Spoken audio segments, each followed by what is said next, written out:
Yo, yo, yo, yo, yo, what's up, cool? Let's get it on. Let's get it on. We're here on a special segment. Big Monday for y'all. Y'all know something got to be hot on the motherfucking grill if I'm here fucking with you on a Monday. Let's get it. I'm giving y'all time to come on in, man. I got it hot for you, getting ready to serve it up. I know y'all, some of y'all might be coming in from watching that old bullshit ass press conference. But you know, we got it right here for you on Black Cat Panther Podcast, baby. We got it right here for you. Y'all seen it. Y'all seen it. Let's get it. Y'all come on in, man. Wipe your feet off on the rug when you come in. Don't disrespect my house. Wipe your feet on off. Let's get it. What it Yeah, do, boy. C? What it do, everybody. See y'all Agent in come the on building. in. What's going on, C? What's going on, What's Agent? happening? I see y'all boys. I see y'all boys. We're gonna start it off here in just a second or two, getting it talking. I'm gonna hit them talking points in just a second. Yeah, yeah. I'm gonna hit it. You know what I'm saying? Got no fire ass news, but I got something to make you think for a second. I'm gonna get your big muscle pumping. I'm gonna get it pumping for you. A little blood flow in it. Make y'all think, you know what I'm saying? Before you go up to the training camp, before you buy these big high dollar tickets this year to see what you're working with. See what we working with. All right, Uh, get ready to start this thing off. Y'all see the damn thumbnail? Is Frank Wright a yes man? Y'all see the motherfucker, man? It took time to make that thumbnail. You know but a yes man? Look like old yes man smoking a cigarette. Talking about, yeah, I do it, boss. Look like him. Shit. Hey, man. Oh On God. February the 12th, the Super Bowl, David Tepper was sitting around there and he told Bryce Young, I'm going to pick a quarterback this year, not next year. Meaning, he went rogue. See, in the corporate world, excuse me, y'all, my tongue got twisted. When you have a plan like we're gonna buy a corporation out or we're gonna spend a little bit of money in these stocks or something like that, and somebody deviates from the plan, they call that going rogue. You know what I'm saying? And David Tepper is a captain of industry. He's in the corporate world. David Tepper went rogue. He saw Bryce Young. We all know he loves Bryce Young. Y'all seen the hug. Y'all seen the damn hug. mm-hmm. You do not hug a black man unless you at a family reunion or something like that. And Mm-hmm. I ain't seen your boy come here. You know what I'm saying? That's that. But this man, soon as that boy got out that SUV or whatever, hugged him, embraced him. His wife was Mm-hmm. up under him, hugging both, or like trying to hug him. You know what I'm saying? Like she was trying to get in. Let me in, let me in. You see what I'm saying? So he went rogue, y'all. He think he got a great thing in Bright. He think he done drunk the Kool-Aid. He drunk the Kool-Aid. Okay? So February the 12th, David Temple went rogue. February 23rd was the combine. That's when Frank Wright now was all up in CJ Stroud's ass talking to him. And them motherfuckers was starry-eyed for my homeboy, Anthony Richardson. He was amazing out there at the combine. Okay? Then January, we're gonna go back to January the 26th, the official high date for Frank Rich. All these other cats told David Tepano, the Ben Johnsons of the world, Shane Steichens. We even interviewed the defensive coach for Philly that went over there to Arizona, Jim Harbaugh. Jim Harbaugh is far from a yes man. He wanted to bring his own GM in and everything. Tepper them said, "Oh hell no, we're not doing that." But Jim say, I'm not falling into that same bullshit I fell into. Y'all not gonna get me. Fool me once, don't fool me twice. Hell no, not gonna get me like San Francisco did. I'm bringing my people in here. Tampa like, hell no. See, you can't have a voice against Dave. You got to go along. You got to go with the flow. So on the 26th, out of nowhere, here comes Frank Rich, the guy who just got fired from Indianapolis. Where did y'all know that shit come from out of left field? We didn't. Half of them didn't know who is this guy? Where he come from? Oh hell, he used to be the quarterback here. Nobody knew who he was. Okay, y'all don't want to believe it. That's why I don't sit around here like some other people and just throw y'all some shit, hope against sticking against the wall and not be fact. Pop, go ahead and roll the footage. I ain't playing with y'all today. I'm not playing with y'all today. Cue that footage up, Pop. Y'all see for yourself.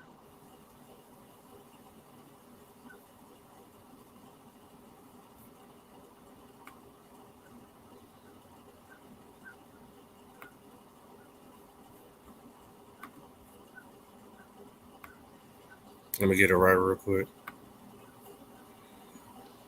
Get it right. We got time. We got time today. We exposing motherfuckers around here today.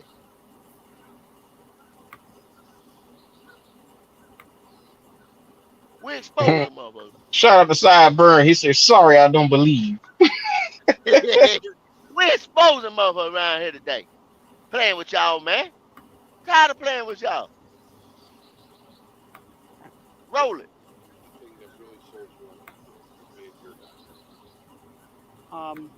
You know what? We did a lot of researching everybody, people that we didn't even talk to yet. And I think for me, trying to, build something a little different. And some of the things that, Matt was talking about on stage, just a commonality of some of the things we were thinking about, how you build a program, how you get, a certain amount of toughness. And I've talked about this on the business side. I talked about this for Charlotte, and I talked about this in general, being the best. I've constantly talked about that before I knew the name Matt Rule existed. This is not something new for me. Being the best, being the best, being the best, being the best here. Whatever we do here, just trying to get every edge and being the best. And this is a guy that kind of believes in that same thing, every edge, being the best. So you can see that how he built these programs, how he takes things that are, hard and makes them better. And like you said, be the best 8 and 18, be the best 10 and 16. And I say, I'll say that always say what this city and this region can aspire, and how much we can grow and how we can be the best. I say it again and again and again and again and again. And you just heard what he said this on stage over there. You could have heard me say similar things too. Listen, he's a hell of a speaker, much better than me. But it's the same message. Being the best, getting every edge, being the best, getting every edge, every day, being the best. The same thing we do on the business side here, which I've talked about for a while here.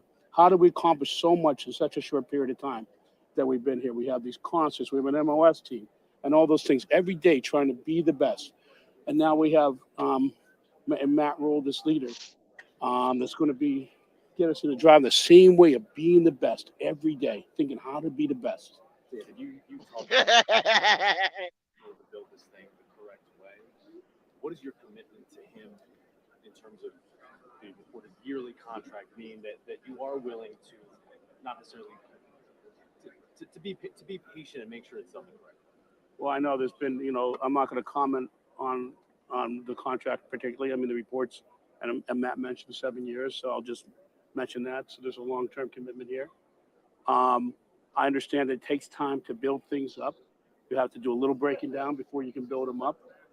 We have a great opportunity right now in this building to start anew. And I think Matt appreciated that. And, some of the things we'll bring in here as far as, again, I'm just going to quote what Matt was saying, process management, sports science. And you guys got to appreciate the process management that's been going on the business side. Okay. And just get how these things happen so fast in Charlotte recently. Okay. Now, I'm not going to say it's going to happen that fast on the football side. It takes time. You got to develop players. but this is a master developer of men.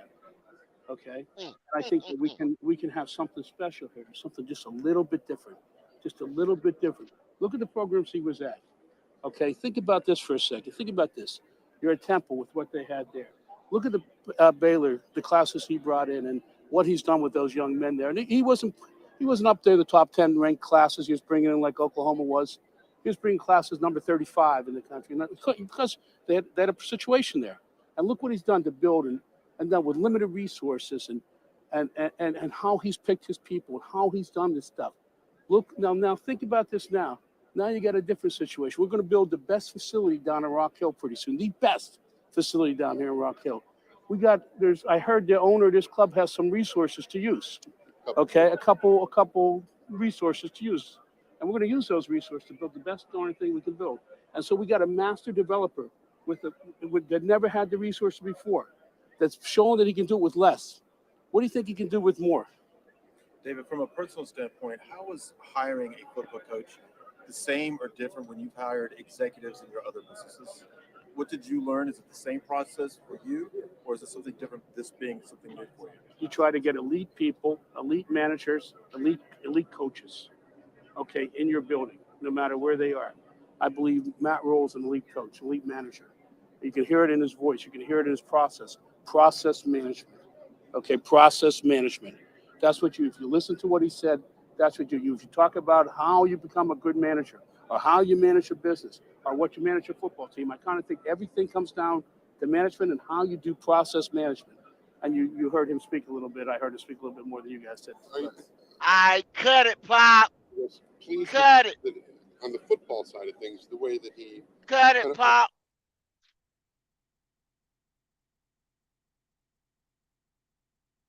That's your boy, David. I need the rule temper.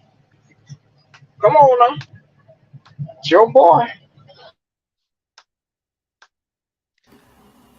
Can I say Y'all see something this, real quick, man? Goat? Yeah. Go ahead. Y'all see the hold on, Pop. Y'all see this? And y'all see this? I'm getting ready to mix me some Kool-Aid.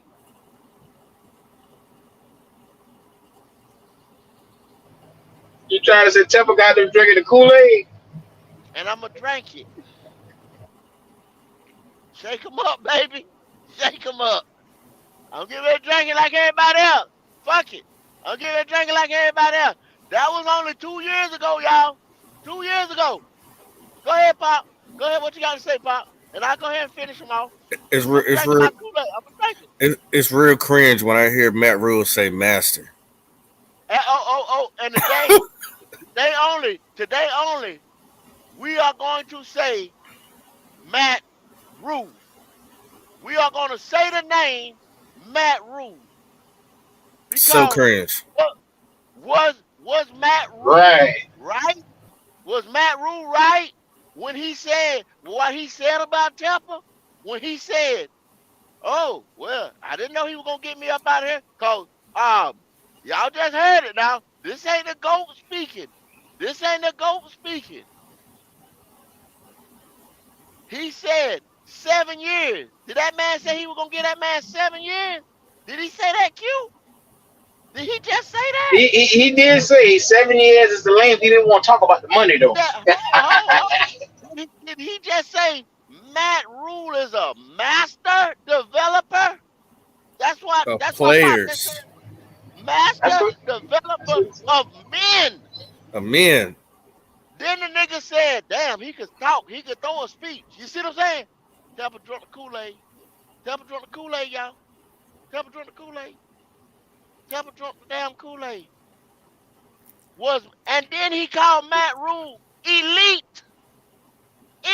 Fucking elite, you know? A dummy. He called a dummy elite. Temple drunk the Kool-Aid, y'all. I'm gonna drink me a Dummy. little bit. Let me see. Cause I ain't stupid now. I ain't no dumb nigga. I ain't stupid. I'm gonna see if this motherfucker make me ignorant. Make me stuck on stupid. I'm gonna see if I get stuck on stupid. Let me see. I don't believe so. Let me see.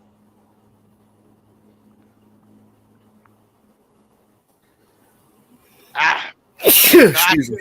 I still got plenty of damn sense. I still got plenty of sense. You ain't gonna piss on my damn foot and tell me it's raining. This motherfucker. Hell no. I got plenty of damn sense. This nigga said trust the process. Y'all remember that shit? This was 2 years ago, people. This nigga said trust the process. This the same guy that I told y'all just went rogue with Bryce Young. Did we make a mistake? This the same cat now. Telling y'all. Damn, let me give him a little more of this Kool-Aid. Let me see. I still got sense. I still ain't done. Okay. This ain't, hey, this ain't me, y'all. This was 2 years ago. Y'all thought I forgot about this, right? It's, hey, having tape to go back to is amazing. It's amazing. This amazing world we live in. Hey, we can run any damn thing we want to, right? Can't we, Pop? We can run anything we want to. We got plenty of it, y'all. Yeah. We done our research. We got plenty of it. Hey, don't play with me.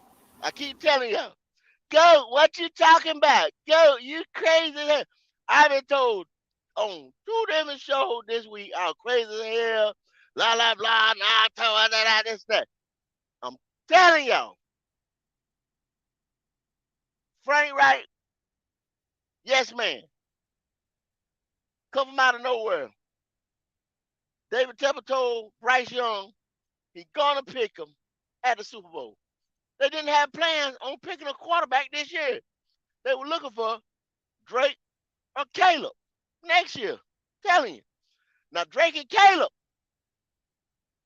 Drake May from the great University of North Carolina Tar Heels. The great North Carolina University. University of North Carolina. The great UNC. Drake May sitting over there. And Caleb Williams sitting over there at USC. I think he's at USC. I could be mistaken. Where's Caleb Williams quarterbacking at? I think he's at USC over there with the Trojans. Anyway, I think he's at USC over there in Cali. But if I made a mistake, y'all tell me in the chat. But them boys is gonna be. You look at all them dogs up there right now in the AFC. Stir the pot. That's what the draft do. Stir the pot. It make the bottom team rise to the top. Therefore, you can get your quarterback, edge rusher, you can get the players, you get a generational talent because you sitting at number 1, you done lost like hell. They done beat your ass.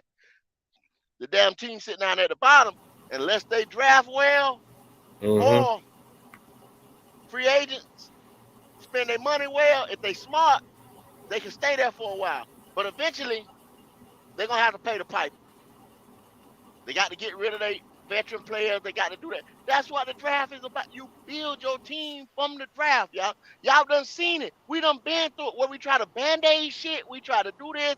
And if you don't hit the draft right, you fucked up. Cincinnati was in the draft on top 3 fucking years. They picked number 1 2 years in a row. You know what I'm saying? Arizona did the same shit. Their organization ain't right. I told y'all the other week. I told you on last Wednesday show. If your organization ain't right, it start at the top. I told you this shit. So if your owner sitting there bullshitting and got too much hands in the damn pot and ain't letting football people what he said he was gonna do, make these decisions, you getting ready to be fucked up. Get ready to make the wrong decisions. What you think about it, Bob? I'm like, oh look, let me drink some more goddamn Kool-Aid, bro. Let me drink some more Kool-Aid. Yeah, drink some of that Kool-Aid, man. You know, I think that you have a hell of a point. You got a hell of a point, man. This you can't be denied when you're bringing these factual to your face. You know what I'm saying? Presentations or presentation. You can't be denied. Can't nobody go behind you and say that ain't true because this is documented. This is living proof evidence of what you building your case to. I know where we starting and where we about to end up. But if y'all stick around, y'all gonna see. Oh, we got a good one today. Stick with me. The best Panther attorney ever in the world, 𝐤𝐤𝐤𝐤 the GOAT. Well, man said 7 years. So was Matt. I said today, the only day you can say Matt Rule. Matt Rule When y'all get on here, when I open this show up, they used to say Matt Rule. You want to run it off your mouth. Matt Rule, Matt Rule, Matt Rule, Matt Rule. Yeah, you say it. Now tomorrow, damn me off limits. Okay. 7 years. That was said 7 years. It said speaker, elite coach, motherfucker, master motivator of men. Da la la la la la la. Matt Rule, I love you, Matt Rule. Went flew all over there in Texas. Go get Matt Rule. Look like me, smell like me. Love that Matt Rule. Love you, Matt Rule. Right. We're gonna fast forward this thing. Yeah. 2 years later, roll the footage. Roll the footage, Pop. I got you. Roll the motherfucking footage. Shit. Got your damn ass. Who was short, cordial. He's a gentleman, a true gentleman. I then had a conversation with Steve Wilkes and named him interim coach and had that conversation. And with that, I'll take questions. We'll start with Darren. Dave, you talked before about wanting to build a long-term sustainable winner. Ultimately, why did you? Real quick, guys, while we're watching this, right? Because we ain't gonna play the whole damn thing. But look at his body language and how he holds his posture, how he's talking compared to a few years ago. You know, he was up there just drooling. But just watch his body language, how he holds his head, his posture, all that. Tell me if y'all see something different. Did you choose to make this decision today as opposed to at any point previously like this offseason? Look, there's numerous reasons why you make a decision like that. Ultimately, I felt this was a time. Now was a time. Good job. Dave, Matt has expressed at various times, as you have, trying to find the quarterback, trying to find the franchise quarterback. It appears that search is still ongoing. How much of that responsibility do you bear? Look, ultimately, I'm the head of the organization, and ultimately, I always bear responsibility. I'm not the person that makes those decisions. I'm brought into those decisions. Listen, we will find, and we may have that person right now, but I believe we will have that person eventually. Going forward, to find the next head coach, assuming that you'll lead that, will Scott be part of that? Will Drum be part of that? What will that process look like? Listen, we're far away from that right now. Right now, we have a lot of season left. I'd rather talk about the season left. Right now, Steve Wilkes is a coach. So Will Palacios. Mr. Tepper, speaking of this season, what does the rest of this season look like as an evaluation period for Steve? And do you see him as a candidate potentially for the big job next season? There's a lot of season left, and we'll see how the season goes. Ultimately, he's in a position to be in consideration for that position. I had a talk with Steve. No promises were made, but obviously, if he does an incredible job, he has to be in consideration for that. Scott?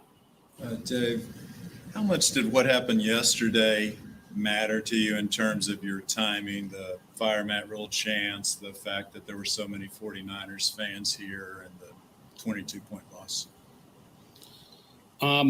Listen, as I said, there's numerous reasons why you make a decision. There might have been a little bit of loss of intensity on the field yesterday. I would say that's probably evident versus the first 4 games. Listen, I have great respect for the fans, and I do hear the fans. But ultimately, that can't be a reason why you make a change like this. But again, there's numerous reasons why you make a change like this. And Dave, back in, I think, end of April, you said this could take 5, maybe 6 years to get turned around. What's happened in between there to make you feel like that Matt couldn't be the guy to turn it around? Look, again, a lot of time has, passed here. We have the record we have. And, again, there's different reasons that go into that.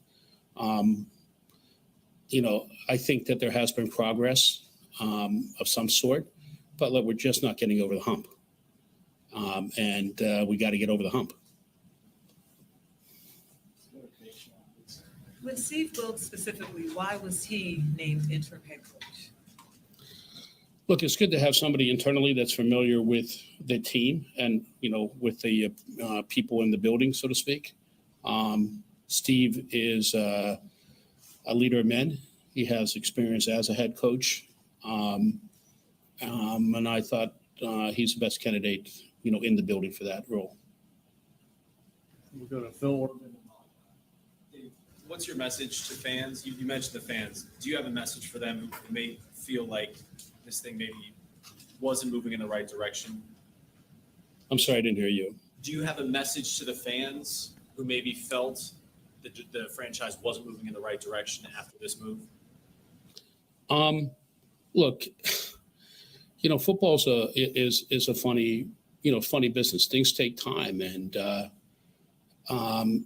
as a former fan, I don't want to hear that. I want to answer. I want to win today, and I don't care about anything else. And I understand that, and I want to win too. But I do think we have made some progress, and we will make future progress. I think it's pretty reported out there that defense is, has some respect for the defense. It's probably a top half of the league defense or better. I think the offensive line is probably the best offensive line we've had since I've been here. Can get better, but I think that's probably fair to say. So I do think those are kind of foundation pieces. I think we have a lot further to go, and eventually we'll get over the hump. Get it, Pop. The firing of Phil Snow. That's it. That's it. Tomorrow, I think you'll have a chance to talk. That's it. That's it. That's it. Oh. Boy. Hold on, y'all. Hold on. Get some of that Kool-Aid. Yeah, there you go. I still got sense.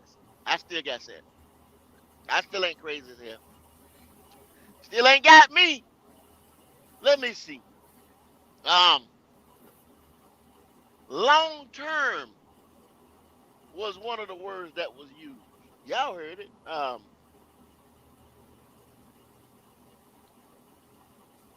Steve Wilkes, exceptional job. Y'all heard it. To even be considered.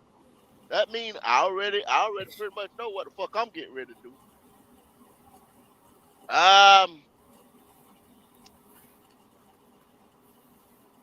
No intensity on the field during the 49ers game. And that come from a master. Mm-hmm. A master.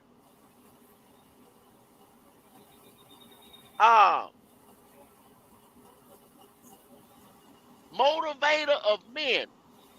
Can't get the team to be intense enough to play a football game. One of the Master builder. There. What else was said at this motherfucker? Oh my God. Quarterback we need. We may have him in the building. Who in the fuck was in the building at that time? P.J. Walker, Sam Donald, Baker Mayfield. Nah, Baker. Yeah, Matt Baker Corral. there with a 5 back. Yeah, Matt Corral. Yeah, Matt Corral. Ain't but one of them on the Pop. Who as of right now, who left out of them four? Matt. And is he gonna play? He was just on the podium today crying. He was on the podium today. If y'all watch, oh my God. Oh my God. If y'all watch that confidential just a while ago, he was just on the podium, and they let 𝐥𝐈 go to give him 3rd round reps, y'all. 3rd round reps. So yeah. Temple say he may be in. Come on, Temple. Hold on, GOAT. He said he might be on this roster, or we gonna go get him. And I was getting ready to get to that. You took But boy, you sharp.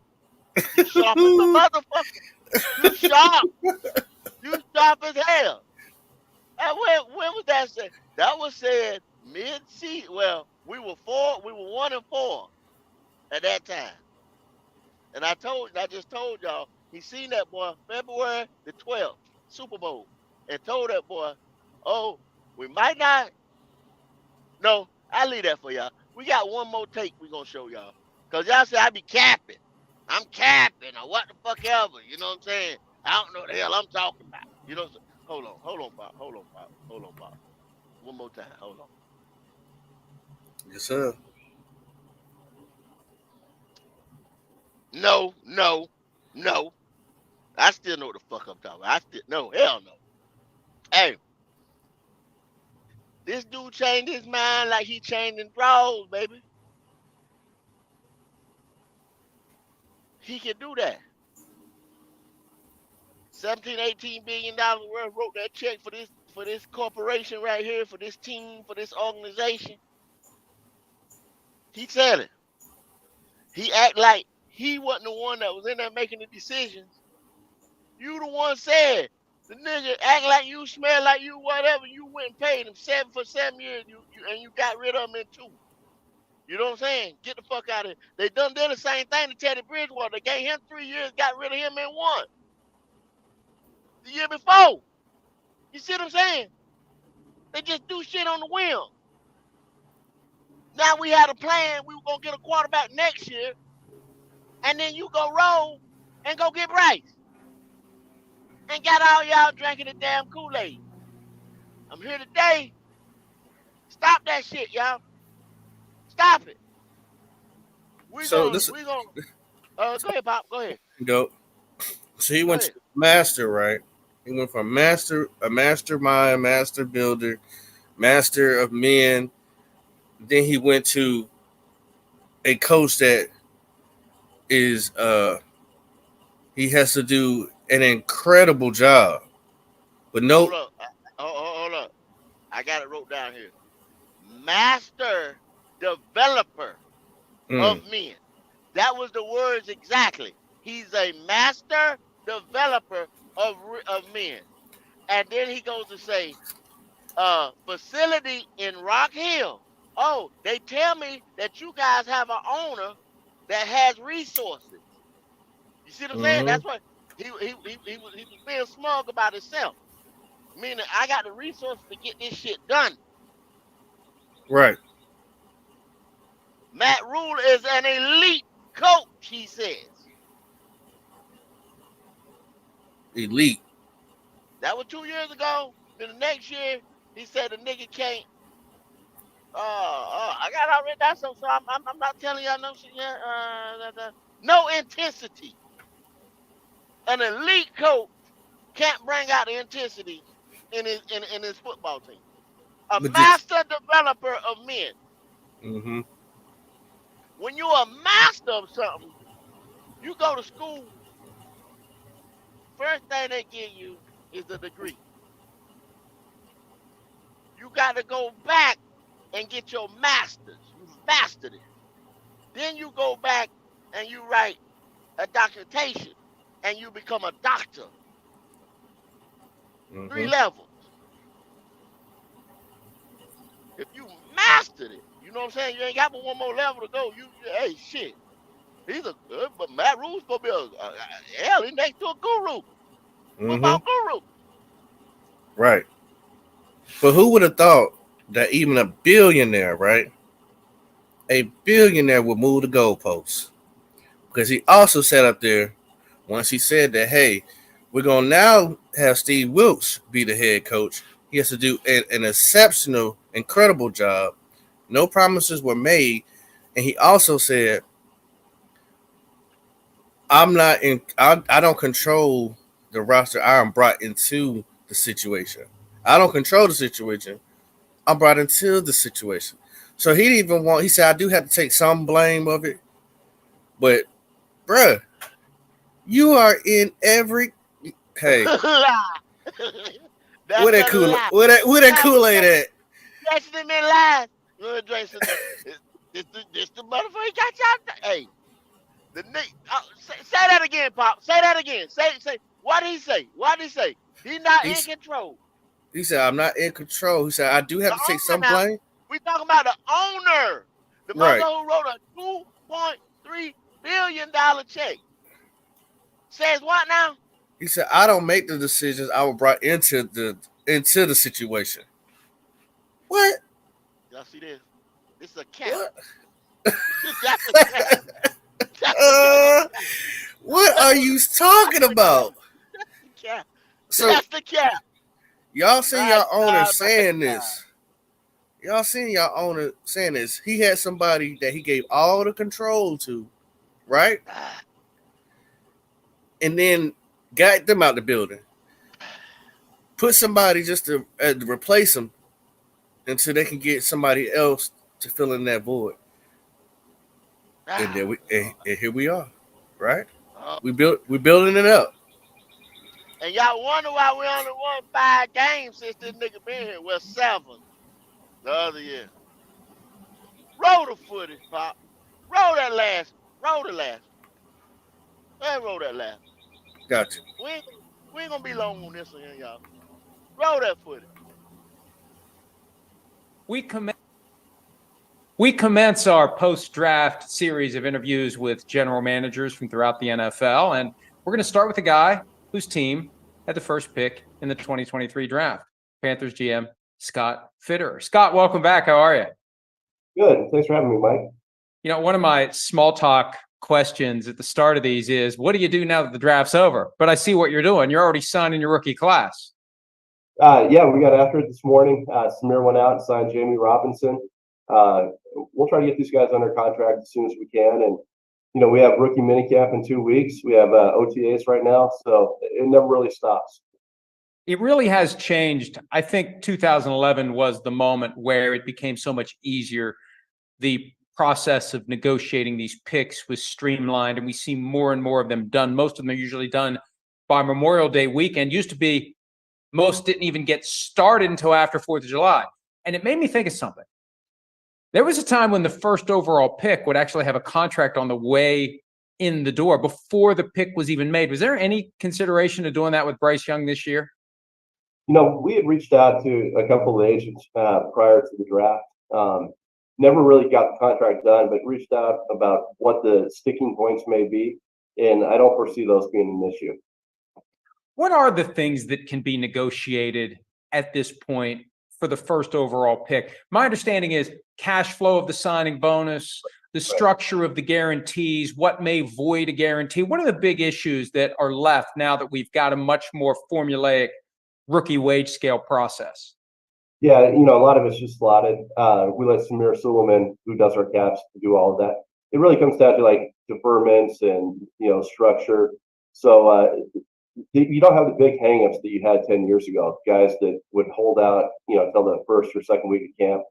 And really, it's great because these guys get in, they're on time to camp, they're getting those reps early on. So it really works out well for us.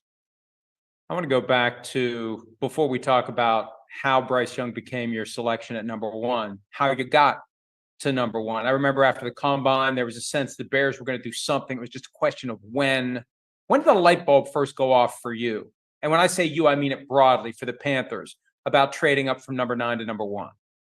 Right. So out of the February meetings, you know, we met with the scouts. We had a new coaching staff. You know, they hadn't really dug into the quarterbacks yet. But during our draft meetings, usually it's just the scouts. But we invited Coach Reich, Thomas Brown, Josh McCown, Jim Caldwell, all of the coaches in to listen to the quarterbacks because it was such an important decision that we had to make as a franchise. We'd, you know, taken a couple swings at some vets, but we thought the best, you know, path forward for us was to draft and develop. So with that in mind, we invited them in, went to the combine and said, hey, let's see how high we can get in the draft. We're picking at 9. Can we get up to 3, 2, or 1? And so we explored, you know, really more 3 and 1 than anything else. And then as it played out at the combine, I talked to Ryan Poles a couple times, and we did not do a deal at the combine. Came home to Charlotte, and then I got word that something was happening in Chicago. They might be talking to another team as well, another couple teams. There was something on the move. So I called Ryan on it was a Tuesday evening. I said, hey, if you're doing something, is there a way we can jump in? And so we talked about it, and fortunately, we were able to do something. We thought we had another deal done, and then it got to Friday, and we just decided, hey, listen, let's just take the jump from 9 to 1. Ryan was great about the way he worked with us, and we found a deal that worked for both sides. And when you say you talked to him on a Tuesday night, is that all happening the same week then? Tuesday, Wednesday, Thursday, Friday, the deal's done? So yeah, Tuesday night we had the initial talk, kind of finished the compensation on Wednesday afternoon, and then it drug on for a couple of days. There were some other things that were happening, and originally it was not to go to 1, and then when we decided to go to 1, we decided Friday morning, okay, let's talk again, and then we worked it out what the compensation would be, and then Friday, really late afternoon, around 3 or 4 p.m. our time, we were able to get the deal done at that point. So really, it was over the period of 3 or 4 days that happened. So if you had gone to number 3, you're basically in the position the 49ers are in 2 years ago, where we've got 3 guys we really like. We just don't pick which one is going to be left over for us if 2 quarterbacks go before we pick, and you would have been comfortable doing that. Well, yeah, we had conviction on a couple of guys. Pause that, Pop. Pause it. Meetings. That's not the ideal Pause spot. it, We would Pop. still probably look to. Okay. Okay. Y'all heard it now. Y'all heard it. Pop, so before I even start, Pop, so what you hear, Pop? Well, it was a lot. There's a lot that was said. They started out breaking down how the rookie quarterback's gonna get paid. Which he's not gonna do that because he says Solomon does all the numbers. He'll crunch all that together. And then what Mike Florio is doing, he's breaking Scott Fitterer down without Scott Fitterer even knowing. Not even know him. Not even know him. He got Don't diarrhea in his know it. motherfucking mouth right now. He's setting him up. Okay, so I'm sitting here because my whole big thing is like this. Okay, now he say reached out to the agents before the draft. Mm-hmm. So if you reached out to everybody agent before the draft, meaning AR agent, Stroud agent, Bryce agent, Will Levis agent, and the Hooker agent, right? Because hold on, I'm gonna give y'all a little tidbit because at the end of this right here, I'm gonna go ahead and jump forward. They say something about they was thinking about Henry Hooker as well. I'm gonna let y'all know that. You understand what I'm saying? I'm gonna give y'all that. See, I do, like I say, I'm just be out here bumping my gums now. I'm doing my research. Shit like this exists. I'm trying to figure out, okay, if it was a unanimous decision, remember they said that? It's about Bryce Young, whatever, everybody in the goddamn building. Why is you talking to everybody agent about contracts about, oh, well, I guess they said, well, if Bryce wanted more money, we're going to hold out for this and that and that, they weren't going to get him. See, look, I'm just telling y'all, see, you thought let it go. It don't matter. I'm just telling y'all how we got snow. Don't do what, Pop? Don't do what? Don't drink the Kool-Aid. Niggas quit drinking that goddamn Kool-Aid now. There's a reason for shout about Dre. There's a reason this presentation is going on. GOAT got a hell of a point. He got a hell of a point. They invited the coaches in. To go to the draft. I mean the combine. Now, in February the 12th, y'all, at the Super Bowl, this man told Bryce Young, I'm going to get you. I'm going to get you. Then he invited the coaches in on the 23rd. No, let me get my timeline right. Yeah, February 12th, on the 23rd of February. Just 23 days after Frank Reich was hired. They invited him in and let them in on the process of finding a quarterback. When they said it was the coach's decision, Mm-hmm. it was the coach's decision.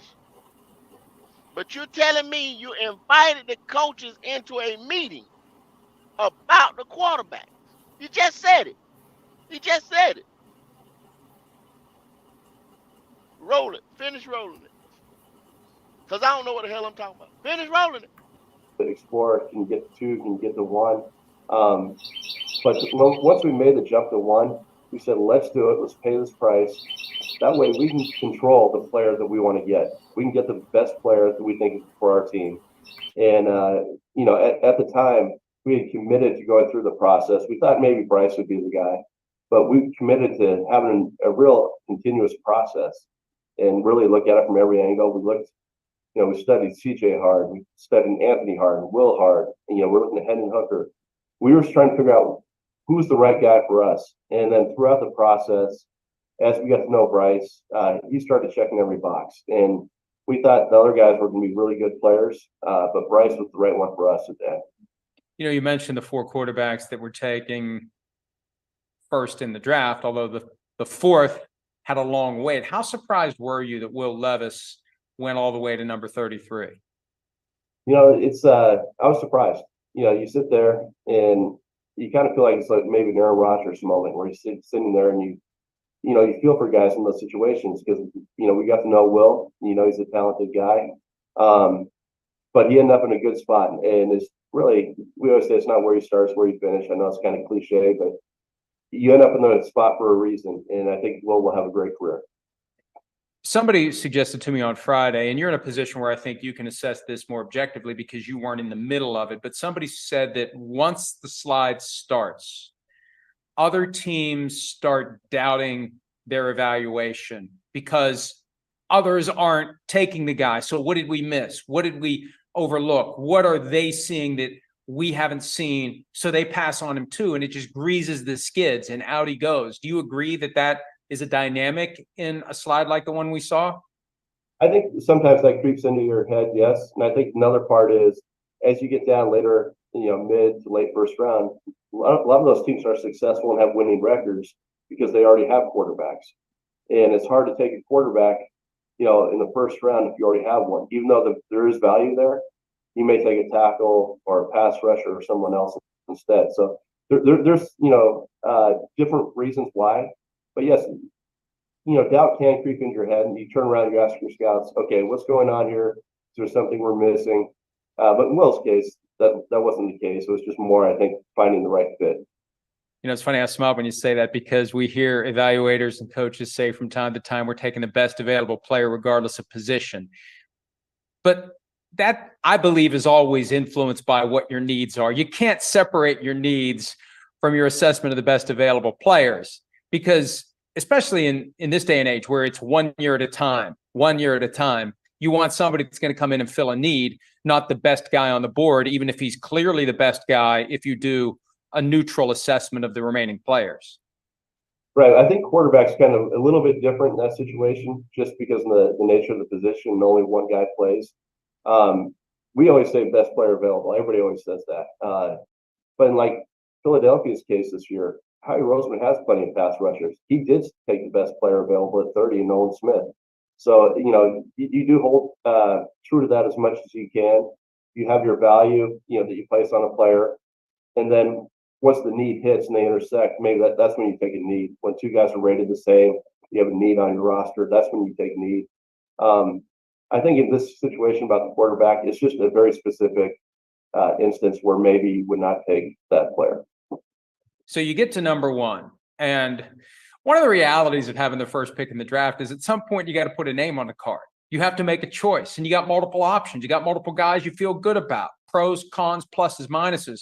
How do you get to the point once you get the number 1 overall pick that Bryce Young is your guy? Like I said, we went through a really continuous process, and we tried to poke holes in. We looked at them from every different angle. We went to our analytics guys. We went to player engagement. We went to like the psychologist. You look for anything that you might miss just on tape and on evaluation. we have all these back checks in place. And once that person's able to stand in there and stay at the top of the board the whole time, you have your guy. But it was a real process. And we really didn't decide until the Monday prior to the draft when I walked into Frank's office, said, okay, who we taking? Just kind of a quick question. He said, Bryce. I talked to Mr. Tepper about it, and I think we were all on board. It was a consensus throughout the organization. Bryce was the right guy for us.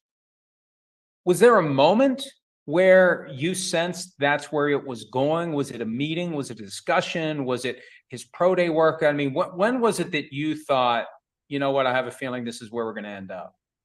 The one thing that stands out is probably at dinner the night before his pro day. And we're sitting in a restaurant and we're talking to him.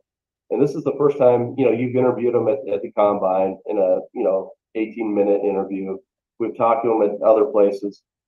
But this is the time you see him in a social setting where we're sitting around a table and we're really just getting to know the guy. And he's holding court. We had a couple-hour dinner with him. And as you're sitting there at dinner, you're just looking at this guy. And I'm thinking in my head the whole time, okay, is this the right guy for us? Is this the guy that we want kind of be in our face? Is he the one we want leading our team, in the huddle? When is the fourth quarter? And you have all these questions in your head as you're sitting at dinner, just watching him talk to other people. And that was kind of the moment that I had personally where I thought, okay, this is the guy. This is the guy that we want leading the team. Help the folks who don't do this for a living understand the line from how someone handles themselves.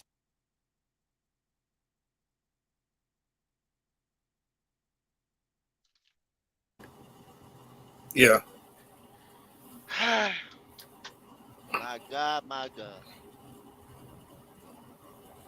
I ask you once again, Pop. So what did you get out of that? Well, Fitterer said some cap in there for sure. Because even though he was sitting at dinner and he was trying to figure out, is this the guy? Is this the guy? Well, you already knew. So now Fitterer is playing into the game. But what Fitterer failed to do, which there's other videos that we can also share, is he didn't tell Mike Florio why they went from 9 and stop at 3. Somebody came in there and changed that whole narrative. And I wanted to check and guess who that was. Mm-hmm. So he didn't really get into how they switched because, like they say, in order for you to trade, you have to be able to have a trade partner. So once they found out that they had, either 3 or 1, they had to have somebody. They had 3. Right. 3 was a lot. And 3 was a lot. Arizona, right. 3 was a lot. Somebody kept pressing that button, that battery in their back, and said, That one. And they don't say it in this video, but there is a video. There's a video. Don't play me. I got the tape. I got the damn tape now. Y'all see I got the tape. Man, I ain't got to keep playing tapes over tapes. You know what I'm saying? Now, you gonna tell me you choose a president that speaks well at dinner. You don't choose a damn quarterback that speaks well at dinner. These motherfuckers chose a quarterback that spoke well at dinner because he hold a conversation at dinner.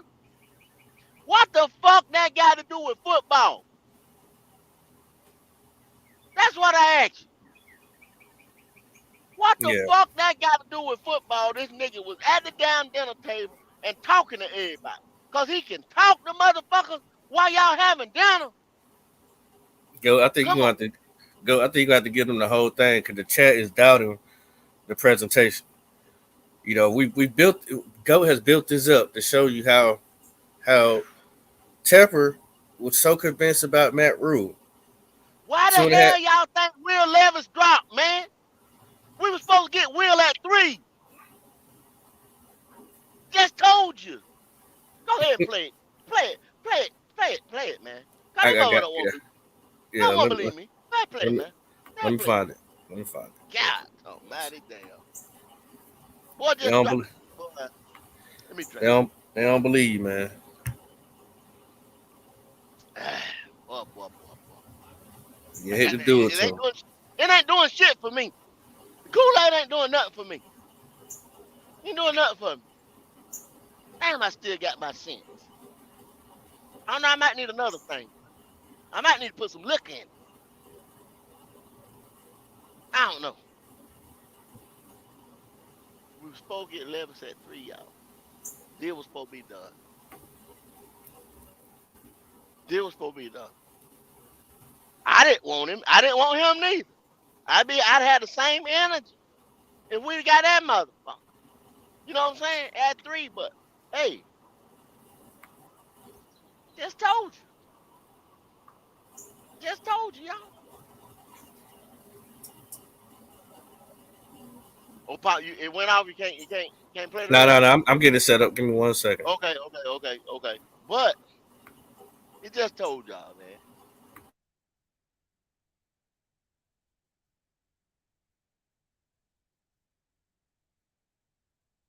Suspicious at best. Suspicious. Y'all keep telling me now. Y'all keep telling me. I'ma calm down. I'm calm.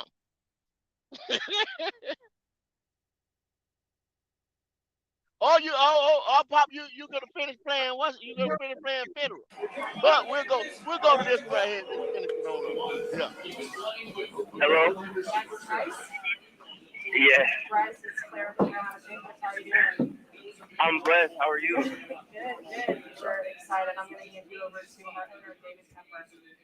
For sure. I appreciate it. Hey, Bryce. How we doing? How you doing? You remember in Arizona's Super Bowl when I told you we were going to pick a quarterback this year? We're not going to wait till next year? Yes, I do remember that. Remember that conversation? I wasn't kidding. I wasn't kidding. So you want to trade us to Sweet Home Alabama for some Sweet Carolina?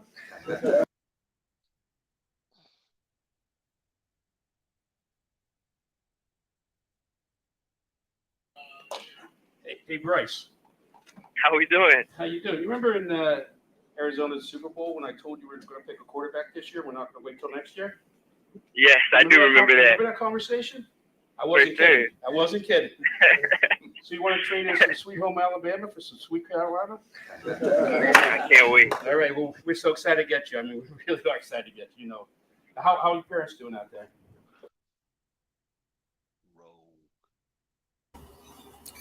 Yo. Rogue. Now he Just put out the reservation. Yo. Going rogue.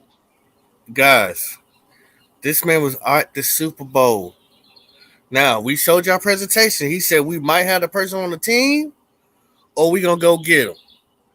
Right? Yeah, agent. He really said that. Then, oh my God. They called him Bryce now, right? He said, you remember when I seen you at the Super Bowl? Now, when is the Super Bowl, y'all? All of y'all watched it. Y'all know. Y'all know. We ain't had no Frank Wright on this team, guys. He already told him, we're not picking a quarterback next year. We get one this year. He says it in the man. Listen, I'll pull up the next one. He says it in the press conference on how he did it. Run the other. Run the other. Run the other. Hold on, man. That ain't no one believe. I want y'all to. I want y'all. Kool-Aid. I want you to see Frank. I want you to see Frank Wright's face, yo. Watch Frank Wright's face. They're doing good. They're trying to hold it together over here. I appreciate it. Hey, Bryce.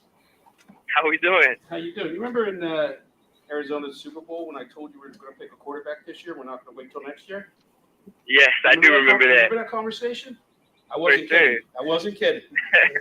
So you want to trade us to Sweet Home Alabama for some Sweet Carolina? I can't wait. All right. Well, we're so excited to get you. I mean, we really are excited to get you. You know, how are your parents doing out there? They're doing good. They're trying to hold it together over here. All right, well, tell them to hold it together. So tell them, we wish you the best from me and Nicole, okay? Thank you. It ain't tampering. It ain't tampering because he already was committed. He already was committed. Nice. How we doing, Coach? Hey, man, congratulations Thank you. to you and your family. Hey, you got a room full of a coaching staff here and scouting staff that we cannot be more excited to have you here in this building. And listen, we know you're not only a class act, but can't wait for this team that you're coming Y'all to. read You're gonna Mr. love White this team, comment. right? You're coming I'm into gonna a building leave that has that a up great for you, roster, Mr. White. high character. I'm gonna leave that up for you. This is going to be I'm a gonna leave great that up for fit, you, great buddy. city for you, great locker room for you, and can't wait for you to be It part of gets this better. team. He keeps I running can't the wait either, damn Coach. mouth. Thank you so much. This means the world. Well, hey, we're super excited. You obviously will follow up with you shortly. I'm going to hand you over to our general manager, Scott Fitter, and Look at him. we'll You be in happy touch as pretty hell. quick here with a Look bunch at of him. information. High five and Okay, sounds good. I motherfucker. really appreciate you, Coach. Everything. Huh? He the only nigga in the room high fiving motherfuckers and shit. You know what I'm saying? I'm gonna leave. Pop. I'm a dumb nigga. Read Mr. White comment. Yeah, I see it up there. I see he told Bryce that they were going to get a QB. He didn't especially say it was going to be him. All right. I mean, you know what? Do we got some more footage? We got some more footage, man. We got some more footage. Yeah. We got some more. We got some more footage. Damn. We got some more footage. We got some more Cause footage. I knew y'all were gonna play me like that. I knew y'all were gonna play me like that. We got some more. We got some more. We got some more. I'm gonna leave that up there for you, Mr. White. And you put your damn ear to the whatever you listening on. Turn it wide the fuck open so you can hear it. Turn it wide open, bro. Turn it wide open so you can hear it.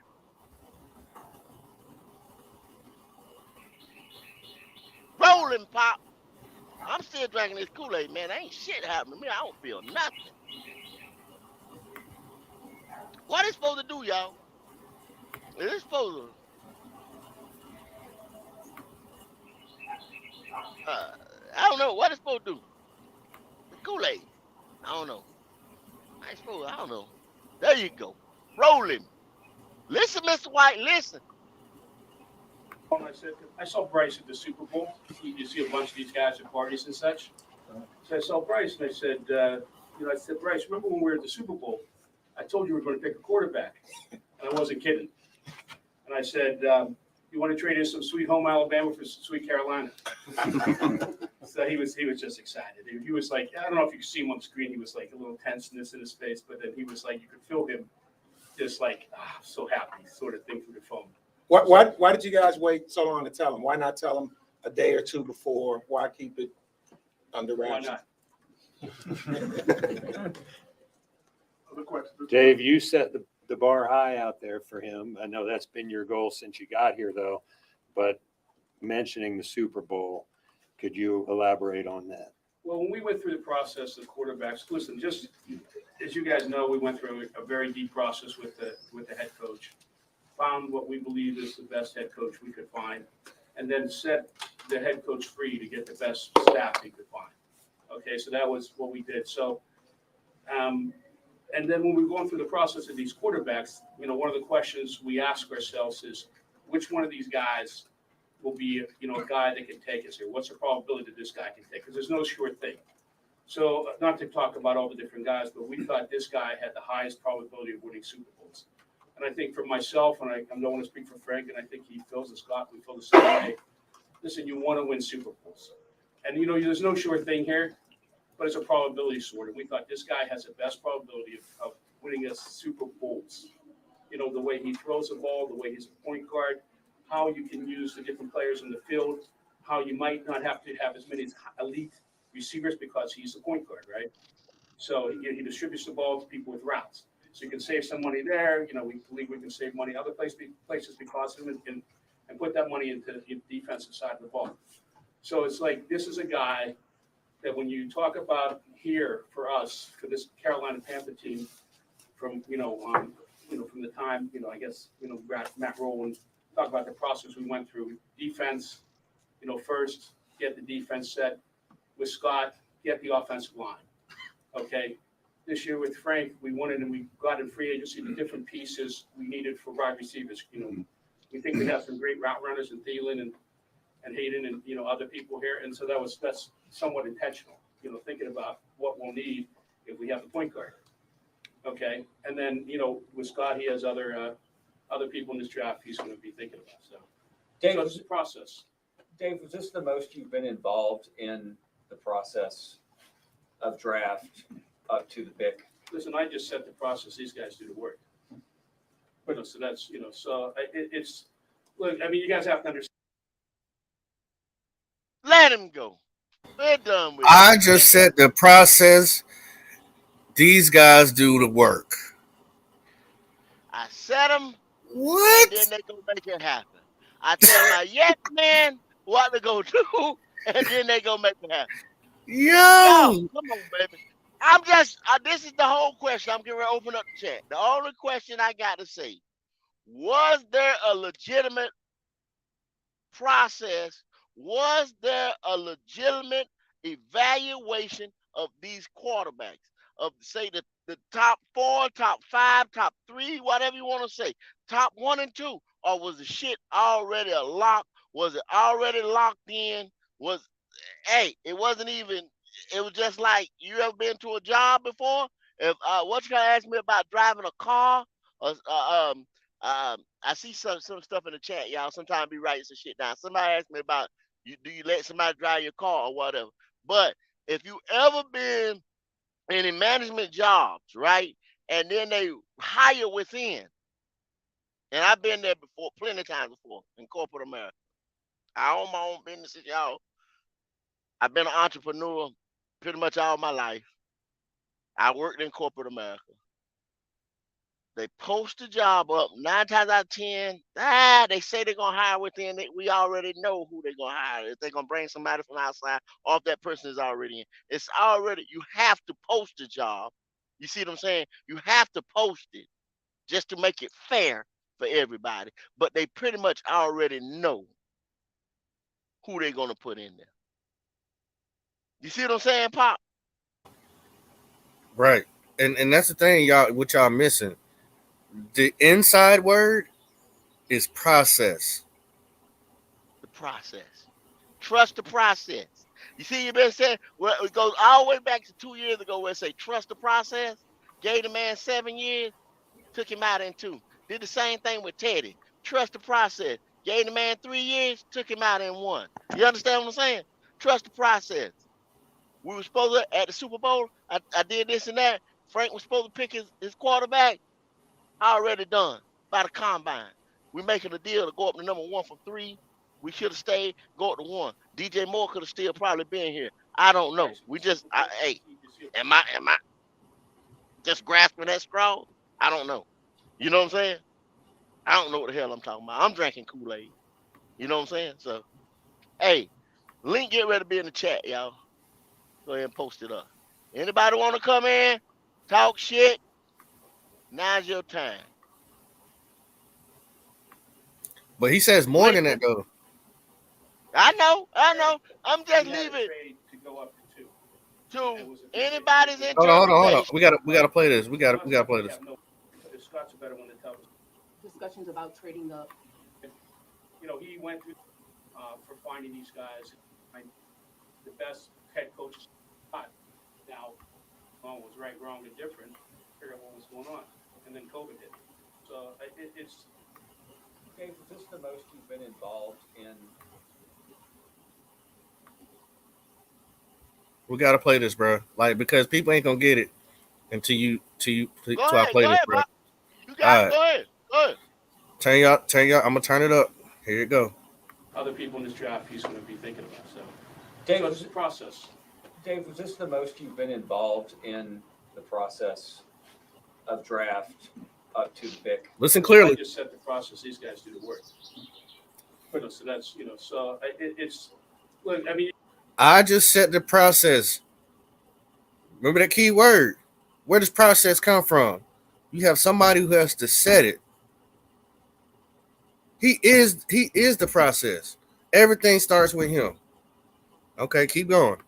You guys have to understand, we were here a year and a half trying to figure out, I didn't know what the heck. I was on the business side.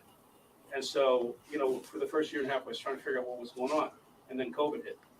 And so we're out of the building for 2.5 more years. And then we're in the building, have a better chance last year to see what was going on, what's right, wrong, and different. And so, we just and with Scott now, together. And so we just, went through the process. We wanted to, a certain head coach, a certain type of head coach. And we wanted the guy that could find the best head coaches and could track the best position coaches that we could possibly, get. And Frank ran a fantastic process for finding these guys. And look, I give great credit. I actually complimented Frank today. I don't give him compliments that. I was first. One compliment this year. So usually it's a compliment. I take it back a little bit somewhere else, but it was a straight out compliment.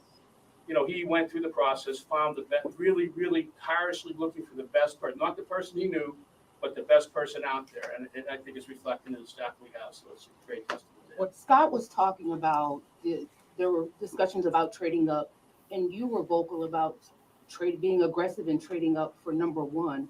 Can you talk about that and why that was important to you to not just jump to maybe 2 or 3, but to number one? Well, the way the process worked, I'll tell a little bit about the process. So it was basically, and you can, Scott's a better one to tell the story because he's really more. I'm on the outside, I'm like I don't know if you know this at all, but I know something about numbers and stats and stuff like that in my head. So I can figure out this stuff, that stuff. A lot of stuff I have no idea. Like one of my great strengths is and I'm getting stronger at this, but is knowing how stupid I am sometimes. Okay, so when we were in there, we had a trade to go up to 2, and it was a 3-way trade with Chicago, and we were going to go up to 2, and the Texans were going to trade up to 1. Chicago was going to be down to 2, and we were going to trade with Chicago. And so we were waiting. We had that trade kind of arranged on Wednesday, I think. Scott, at the time when I think Wednesday. And so we waited.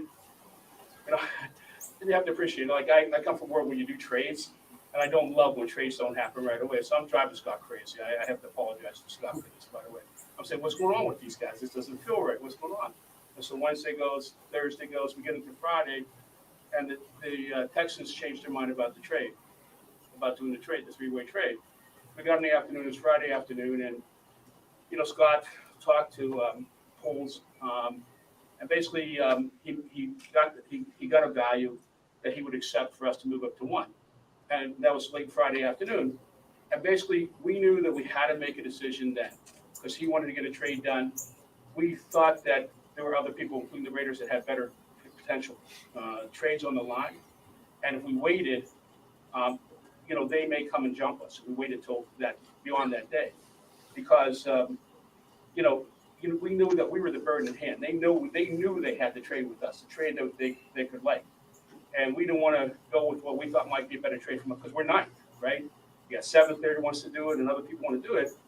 So we all decided that this was the right thing to do for the incremental amount we could trade up. And it was a joint decision. Everybody was on board with it, I think at the time. And we knew that if we didn't do it then, we may lose it. And so we just made that decision, all together, just talking it out, 15, 20 minutes. Scott called up, he can tell you the rest. I wasn't on the phone. So, and I think that pretty much. Yeah. We just called Ryan at that point, and we've been working. So the man basically just told y'all that he don't like to sit and wait. He want that to hurry up.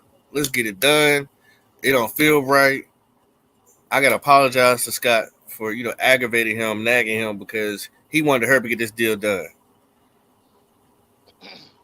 He wanted to hurry up and get the deal done. You know why? Because he already had. It was a deal for 3 and a deal for 2, and he goes in there and make the deal for 1. See what I'm saying? But he's gonna be letting football people. The nigga said he on the business side. He don't fuck with that. Why is you in Scott Federal office fucking with him then? And look, there's another video out there I could probably find where Scott says that, hey, David Tepper comes in and says, "Hey, why stop at 3 when you can go all the way up to 1?" So That's that way pretty we much. can He was control telling the the same draft. Yeah, he was telling the story. We couldn't find that other video, y'all. We couldn't find that other video where he said he kind of talked around it right here, but that's what. But it's another video out there, y'all. I don't know if they wiped it or what the fuck ever. They probably didn't, but it's another one out there. I mean, y'all get the gist of it. Y'all get what he been having his finger in the whole shit when he said he was gonna let football people do the football With, shit. And the right. man just said, "I'm on the business side. I'm on the business side." But you done picked the head coach.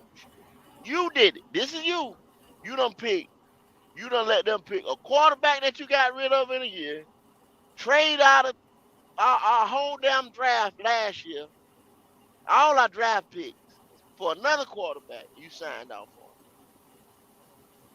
And then you told this one here in February, in the 1st of February, that you was gonna pick him. Right.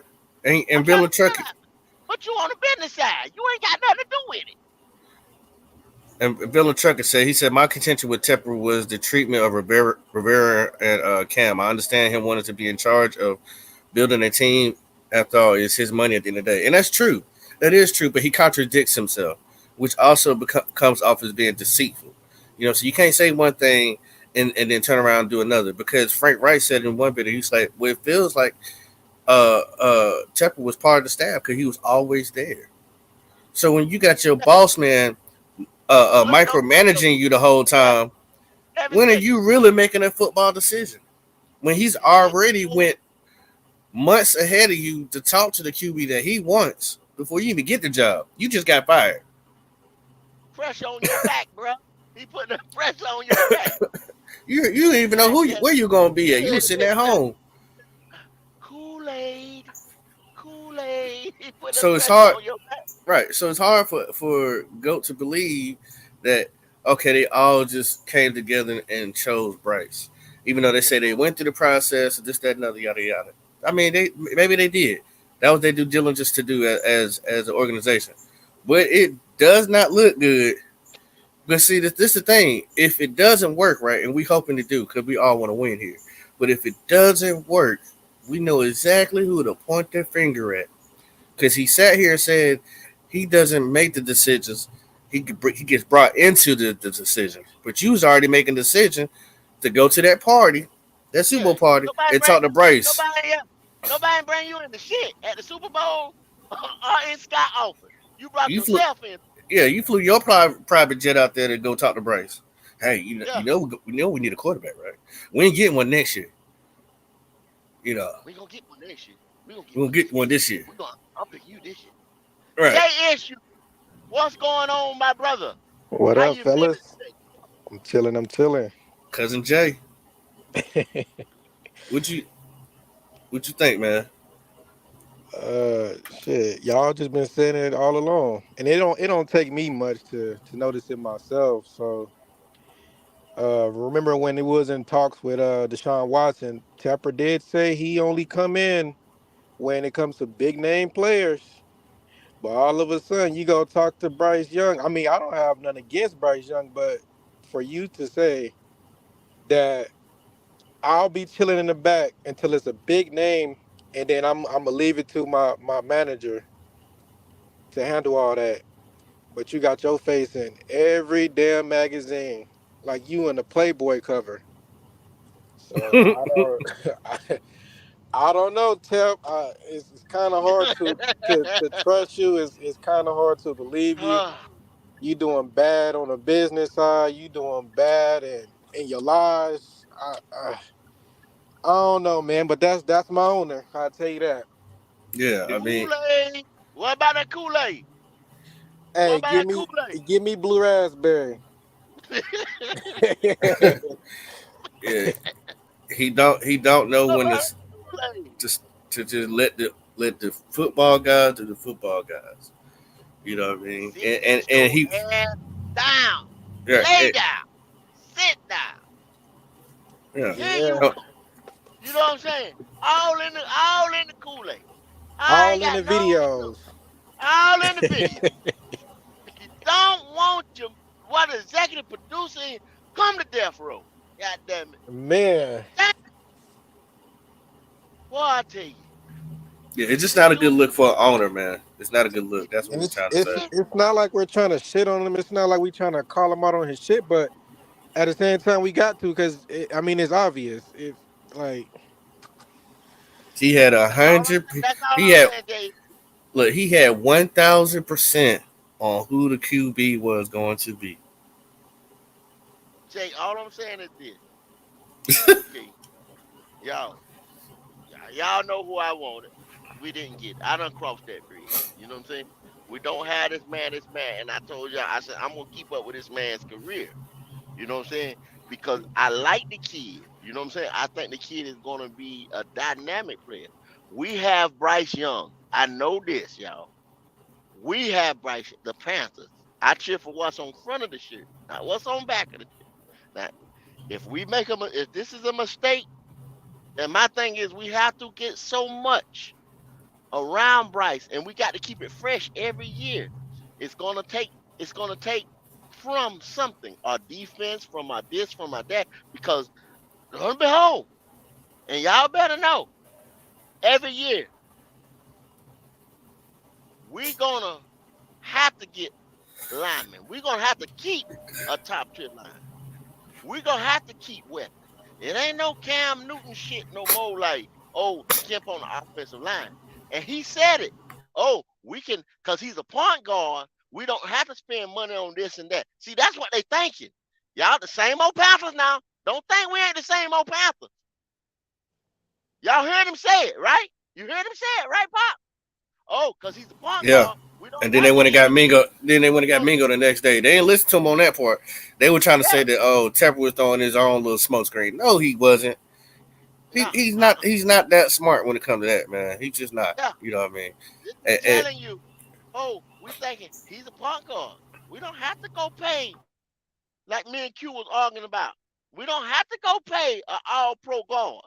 They're not gonna pay Corbett. I'm telling y'all, they're gonna get rid of Corbett. He gone next year. Contract is front loaded, y'all. You can tell the contract the way they signed right now.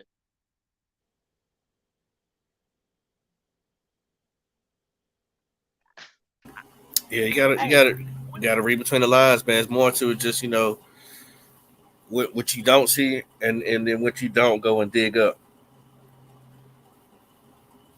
When you go dig up some stuff and go look, it start to open up your eyes a little bit. Like, what y'all got going on? What y'all scheming? You know. Thing is that you now you go get this quarterback with this skill set. And the only thing I'm saying is I know my organization. I've been here since day one. They don't stack talent like Fitterer alluded to the Eagles GM, Howie Roseman. They don't keep stacking talent.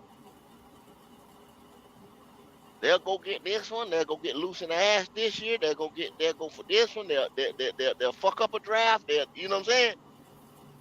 See, we got to keep the same energy we got Bryce now.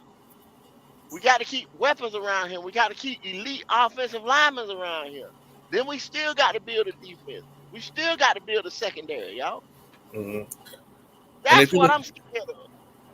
And if you look at the thumbnail says is Frank Wright a yes man? Now we just broke it down to y'all. He had a CEO mind of a head coach who's in charge of everything, who fucked us over, right? So he was never gonna go get another dominant alpha male type of coach who he would relinquish all his control to without his say so. That ain't happening again. That's never happened. So he went to go get a Frank Wright. Yeah. Right. He went to go get a Frank Wright who's coming from a different perspective. You know, now that it's almost like I'm not saying he did this, but it's almost like they played on Frank Wright's being fired. Like, damn, bro, you just got fired. But you know, if you come in here and just do well by us, listen to us, you have potential to have a longevity of a career here. Because anytime you've been knocked down and to get another chance, it takes a little while for you to get confident again. Mm-hmm. So it's kind of like, I feel like, they not saying Frank Reich's not a good coach, but that could have been another way they went about it too. Like, he ain't gonna just come in here and bring his own GM and this, that, and other. No, he gonna listen to us. No. See, he ain't got the cachet that, like I said, a Harbaugh. You know what I'm saying? He ain't won nothing. He ain't did nothing. He ain't hell. Matt Rule didn't. And Morgan, see, Captain Morgan, he thinks he's a football mind. You see what I'm saying? He's a busybody. What he is. He's a busybody.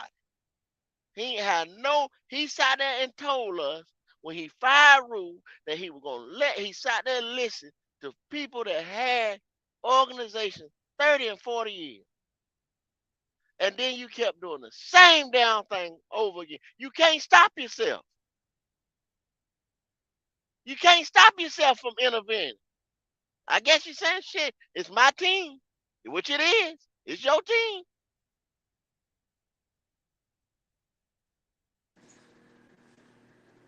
He got us out here looking embarrassed, though. I ain't gonna lie. It is your team. I mean, overall, JSU, I mean, what you thinking, bruh? He just got us looking stupid, in my opinion. Because if he can't get right, I mean, we know he a businessman and it's his money before anybody. But you can't get a practice facility. You changing the grass, thinking you doing something, but really you hurting your I players. forgot about the grass. I forgot about the grass and shit. I Yeah, forgot about that. he done so much negative and not really trying to put us on a map. And then you can't even get it right in office. So I don't know what to take from this. But so do you think overall he got good intentions though? You thinking like, man, I'm trying to make this, you know, I'm trying to make this superstar Super Bowl contending, you know what I'm saying? I'm trying to make us the upper echelon of the NFL. I think that's what he originally think that he's doing. But like everybody, you're not you're a fan more than a football. You're not a football mind. You don't live, eat. This is not you're an investment guy. Leave it to the motherfuckers who live, eat, sleep, breathe football.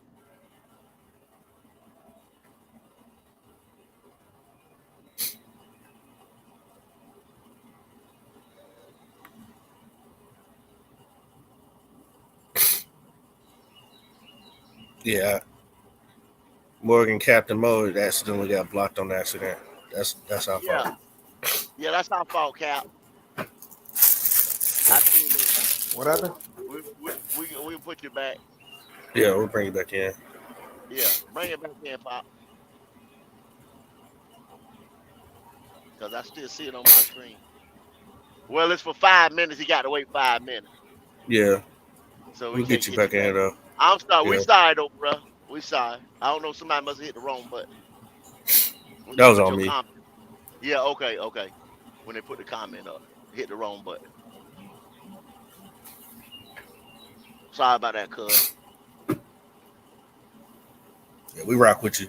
But Jay, what you think, man? You think this is just, a coincidence? Uh On what? do you feel Pepper like showing his cards? Yeah, yeah. I mean, it's taking fans a while to really see what he's doing. Most of us, we get it, we see it, and we calling him on our shit, but we're called haters and we don't know what we talking about and we crazy. I just think the fans that's like blinded by it just need to take their own time and focus on their team if this is their team. Well, But this if, is their team. This is their team, and just like you just said. See this thing what I do, man. I've always been this way my whole life. I call people on their shit. Don't, if you gonna tell me you get ready to do something, anything, I'm gonna eat a salad. I don't give a fuck what the little thing is. Do it. Just do it. Or don't say shit about it. You know what I'm Man, saying? yeah, Now you get ready to be, now you got your boy, you got your guy, you this and that, so you all smug and you throwing it in my face. Yeah, I told him. Yeah, I told him at what you got. You understand what I'm saying? yeah, I knew, hell, I knew I was gonna do it. You know what I'm saying? I did it, motherfucker. Now what? You see what I'm saying? yeah. So when they get thrown back in his face, I want to see how he gonna react to it. Cause He There go you he go see, hide he gonna same hide. energy. He gonna Keep the hide. same energy. Yeah, yeah. Keep the same energy now. that's what he Keep should have the been same doing. I energy. mean, if he's a businessman, let the people like Kendall saying, the ones that sleep, breathe, and not smell like you and look like you, like do their job. Like I don't understand why you trying to be the face of something. Like, dude, you not Suge Knight. Like this is not, that ain't death row. We understand you want to take control and let everybody know that's your shit, but that's just a bad look in my opinion. Trucker 26. He was not. He wasn't even. He was nowhere near majority or anything like that at Pittsburgh. He didn't even have no vote. He didn't sit on the board. Don't let, when he came in there talking about Pittsburgh and this and that, he didn't have no stroke in Pittsburgh to make no decisions in Pittsburgh. Not none. Nah, He Stilinski, just, we ain't saying he's a hoe. We just said that he's a dictator. yeah.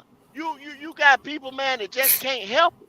You know what I'm saying? They just can't help it. Like, I'm gonna go hire a coach or a staff and I'm gonna pay them big money and I'm still gonna intervene. Scott is the GM. And I told y'all about Scott. I like Scott as a person. He the But shooter. I told y'all about Scott. Scott had no business when, and we just told you, Rule had final say so on roster and personnel. That's a GM job. Head coach ain't supposed to have that. That's GM power. When Scott had a chance to pull a trigger on Carlos Dunlap, and we need a defensive end, we still need a defensive end. He couldn't do it because Rule overrided him because Rule had the power.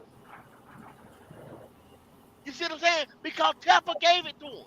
Tepper had no business giving Rule the power for final roster say so. If he tried to build a team or build a culture, him and Scott were supposed to work together as a GM. So I questioned Scott about taking the job as the GM when your nuts was cut in the first place.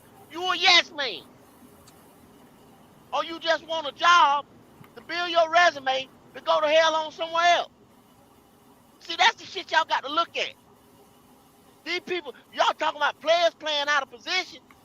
We got people in the organization that ain't playing their position. Hey Kendall, I still don't think Scott has control over this roster. He don't. He don't. He don't.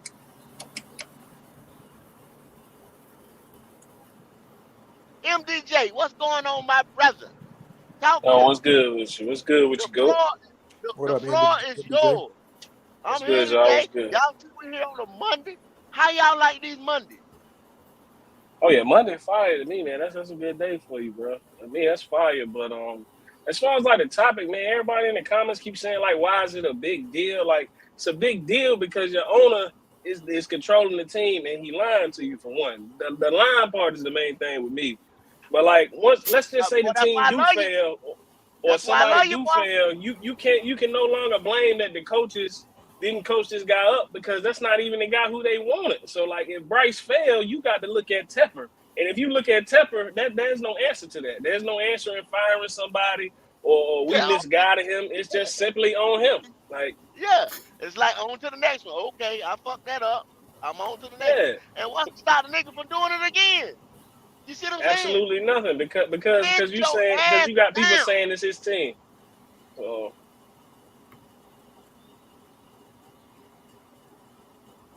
Sit your ass down. Yeah, you should be able now, Cap. You should be able now. You won't come in, man. We sorry for that, man. Like I say, the wrong button got hit, bro. I know I Yeah. put one the post up, But somebody was trying to put your other post up. I'm sorry for that, man. We didn't kick you out. But MD, Yeah, that's been the whole time. I'm like, bruh, yeah, that and ain't then what you say. You know yeah, what I'm but saying? see, That ain't what you say. in reality, it's like, they say they doing everything they doing to get the team to succeed and Bryce to succeed, but you setting your coach up for failure right there. You setting the quarterback up for failure, because if the quarterback was somebody who didn't want him, I don't know how you can expect him to grow at the rate that he's supposed to. Okay. And okay, I'm sorry. I'm gonna say we y'all. I look like what I'm saying.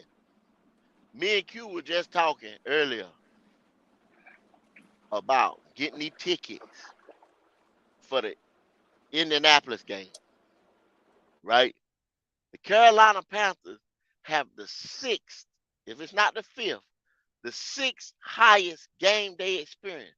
That means going into Bank of America, sitting your black ass down and watching this game is the sixth highest, most expensive. Hey, gas high, food high, everything high now.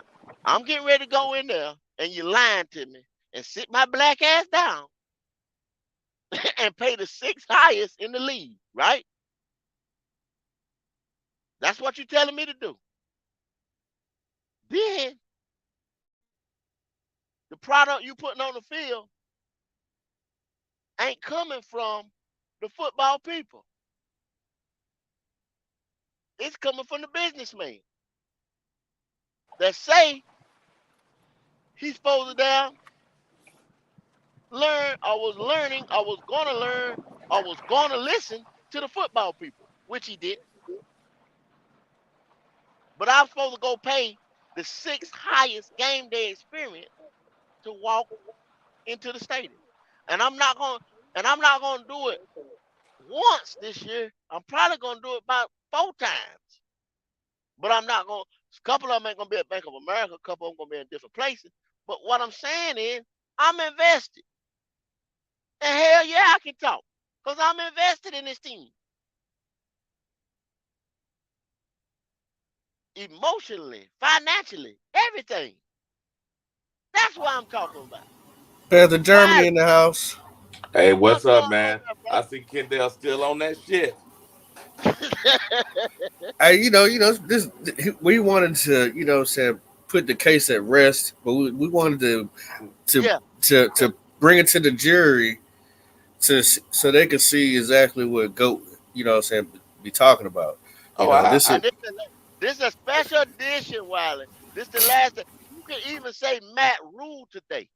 oh Jesus! I heard you Even earlier say Matt cussing that. ruled.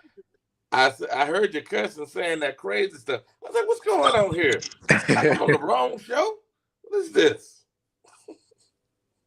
So It's all good, man. everything is off. You understand what I'm saying? Spring cleaning is here. What do it say? After this one right here, you can't. Hey, all that shit is through now. We get ready to clean house. You saw what I put in the chat.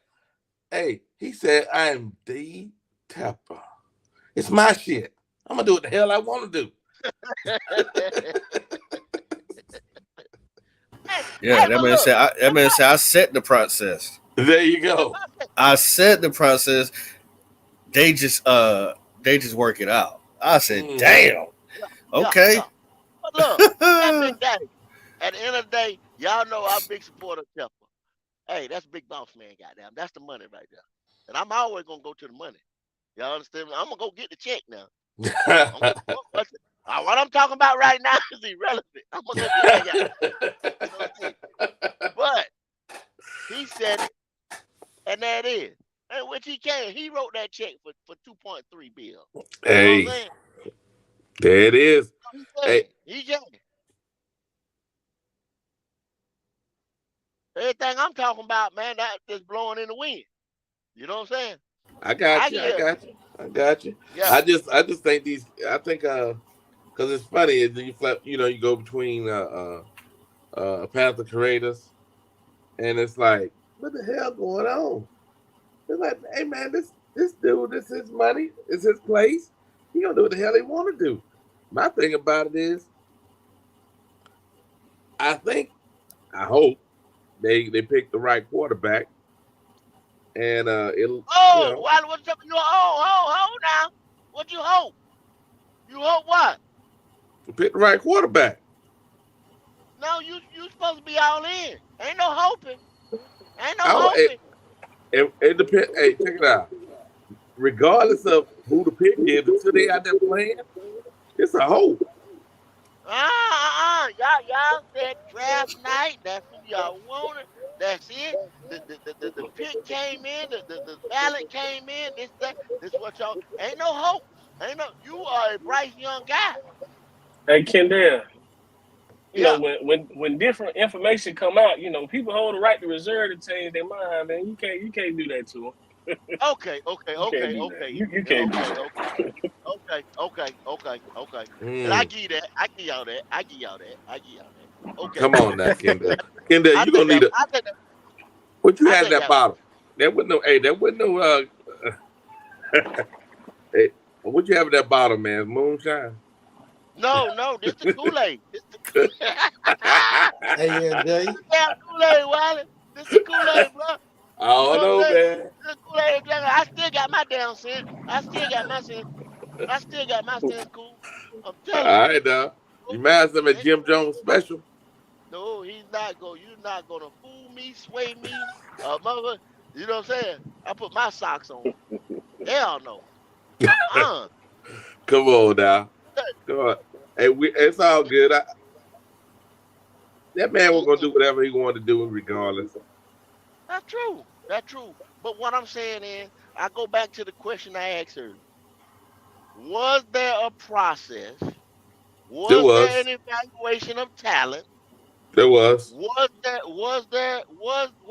even was there even a running? Was it even like, hey,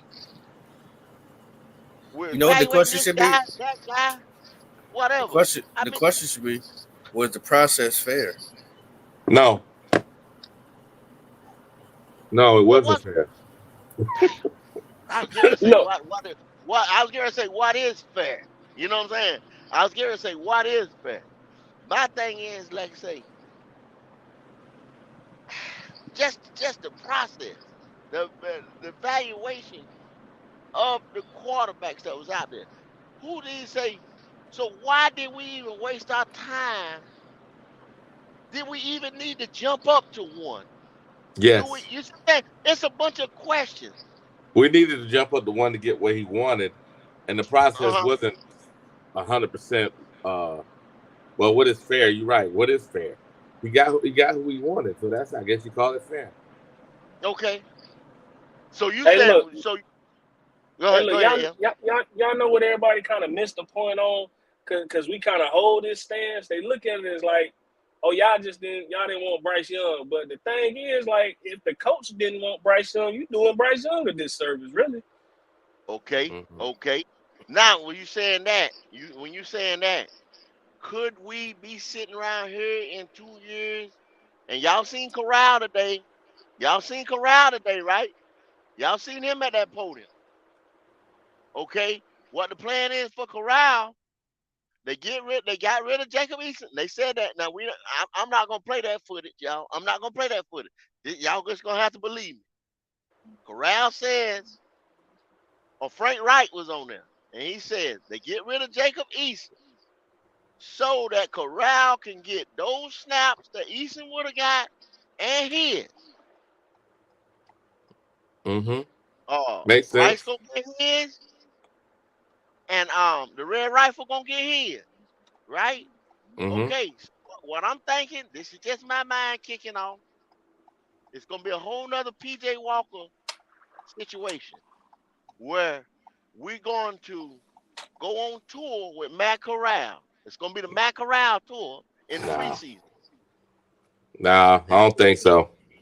I don't think In so. the I pre think in the I don't. preseason, You know what Wiley. I don't understand is this. All of y'all are like, we all know we need a backup quarterback, for the next 3 or 4 No, years. No, what no, I'm we saying do. is No. we're Let me gonna get finish. this guy up out of here, Wiley. You No, got to we get don't. this No, guy no, up no, out of no, here. no, we don't. Because if we need a backup quarterback, we're gonna have to either use him or use somebody else. Use somebody that's young, that's inexpensive, that can play. If Bryce, God forbid, something happened to him, you throw Mike in. That's the way it works. We don't have to get rid of him because everybody knows who number one is.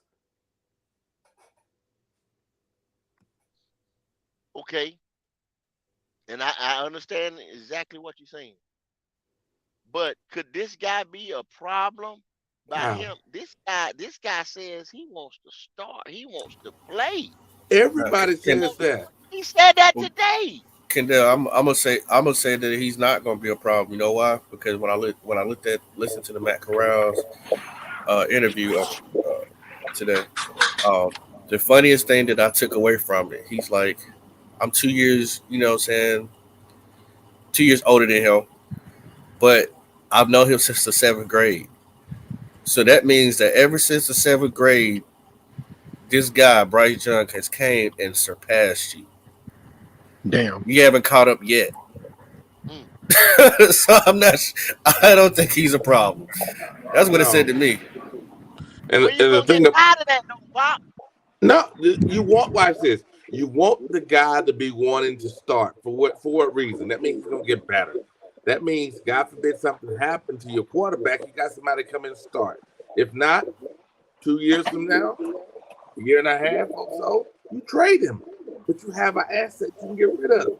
And he You don't said, I flush don't the want to money be down the traded. drain. Go ahead. Yeah, Mac Corral said, I don't want to be traded. He said, I feel like I'm in the best organization. I love it here. I love the staff. I don't want to be traded. So that's good too. He's learning to play his role. When you Somebody get the got a YouTube opportunity, on. when you got the opportunity and it presents itself, then you go out there and show them who you are. You know what I'm saying? Then you can have everybody question like, dang, is it really Mac Corral? But until then, do what you're supposed to do, play your role. Hey, Yeah, somebody got a was it background. Okay, there we go. MDJ? Yeah, it was his. Yeah. Listen. This is like I said once again. This is just my school of thinking. This is just my school of thinking. This guy wants to start. This guy thinks he's going in there to compete for a job. Maybe something might happen. This and that. When you got a lot of rigmarole going on and a whole lot of stuff, because everybody don't want Bryce. Bryce ain't everybody's darling. You know what I'm saying? There's people out there that want Corral. There's some people out there that don't want neither one of them. Yeah, So but you want we that. gotta. You want that iron that sharpens iron, man. I understand that, but we got an in-house mess. We ain't sharpening shit right now, though, Well, Wiley. how? You know How? what I'm saying? Y'all keep saying this. I don't get it. I haven't seen anything. It's like y'all trying to be like, there's gonna be a mess. I'm like, what mess? Cause that's not that was the previous coaching staff's guy, and that wasn't even their guy. They drafted him out of desperation. This is not this regime's guy in the first place. They According to got you, their guy. then I guess we need to get rid of everybody. No, not that.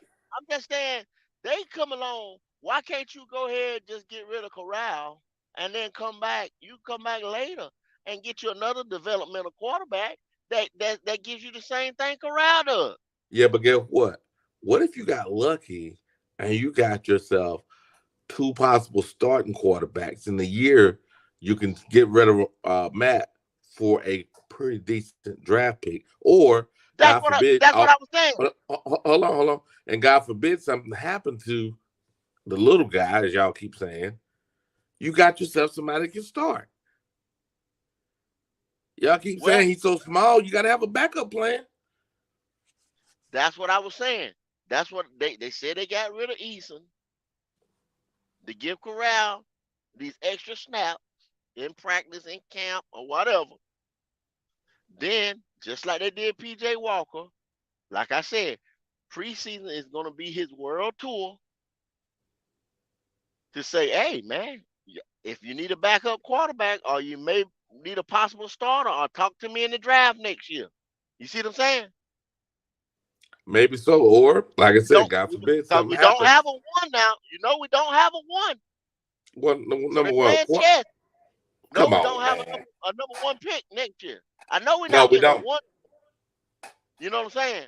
But if they can get something decent next year because we don't have a one, is what I'm saying, Wiley. Okay. I'm just saying it's if it was me. What else other than the preseason is he gonna get a chance to play a whole quarter?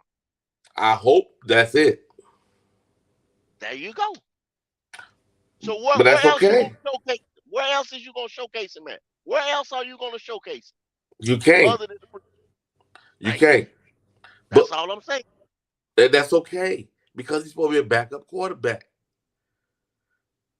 And if he wants to be the starter, that's great too. Okay, Kendall, what if he got on and said, I want to sit back here and relax and collect money for the next 4 years? You be okay with that? I guess he could. Hey, he ain't got See what I'm saying? There's nothing he can say right. Because he going to get a check. See? He going to sign the contract. He going to get a check. Yeah, he going to get a check. Unless we offload him to somebody, he going to get that check. Mm-hmm. I mean, you probably, I don't know how that damn rookie deal is constructed, but maybe somebody know in the chat if we were to cut him, release him, you know what I'm saying? That'd be crazy, man. We already had one backup quarterback who was sleeping. Who was that? Wasn't studying and got his ass up out of here. Oh, you talking about the guy who sent to Dallas? Yeah, from Michigan. No, Michigan. He was a quarterback for Michigan. Was it Michigan or Virginia? Virginia. No, you talking about the guy that was North Carolina. You talking about he's from North Carolina. Will Greer. Will Greer, yeah. His ass was sleeping and not taking that serious. So we had one of them that wanted to sit back. See? And do absolutely nothing. He got there knew. He knew, man, shit, I ain't getting no time. I ain't getting no time behind Cam and Derek Anderson and all them other. Why the fuck did y'all draft me? But see, here's the deal. If Corral was there, Corral be like, fuck it, I'm gonna take their job. I want that guy. Yeah, me too, Wally. I want that guy. Tell him right there, Jay. That goes back to the damn thing saying the process or the evaluation of these quarterbacks. When you already know, okay, we got Bryce Young. Bruh, they not even gonna give Corral a chance, Wiley. But that's okay. That's okay. He should be playing in preseason, practicing like he's gonna take the job because he's gonna get better. When he get better, God forbid something happens to Bryce, you got a starter. Why would you handicap yourself? This don't make no sense. If you know that Red Rifle is old, maybe got another year in him. You might want to have a backup quarterback. So you want this guy to feel like he's going to get on the field so he can get himself, speed that process up. So you can say, this dude can start. I got confidence he can start. Now, he may never get to start as a Panther, but I have myself a backup quarterback while he's here. That's okay. So are you telling me this is a well thought out plan or this just something that happened? I think it's well thought out for the simple fact that both our quarterback coach was a backup, plus our head coach was a backup. Both of them understand that role, and they both value a backup quarterback. So if you have a good backup quarterback, then that sets the team for success. You want to have backups that can take the starter's job. Now, if that starter slip up, hey. Oh, come on now. This is y'all guy. How he gonna slip up? How the golden boy gonna slip up? Ain't nothing perfect. How is the anointed one gonna Come on slip now. up? If it had been Anthony Richardson and it had been the same thing, As God forbid he comes in and slips, and the guy comes in and takes over. Say he goes out in the quarter, he hurt his ankle. And the guy and Matt comes in and Matt plays like Steve Young. Dude, you can't just you're not gonna do that to your team. You're gonna say the best man plays. Or you're gonna be that silly person and go, well, I drafted him number one, I have to play him. Yeah, my thing is too, another reason why they got rid of Eason is because he's a slow quarterback. He's 6'6", 250. You know, he's not athletic enough to run an RPO type of system if that's what we're gonna run. He doesn't fit the scheme. Matt Corral does. You know, he played that in college. So if anything was to happen to Bryce, you pretty much can plug Matt Corral in there to keep us going, keep the system running the way it's supposed to. Yep. Which is good. You need a similar, style playing quarterback to to be there under center, so that way the team can continue to roll.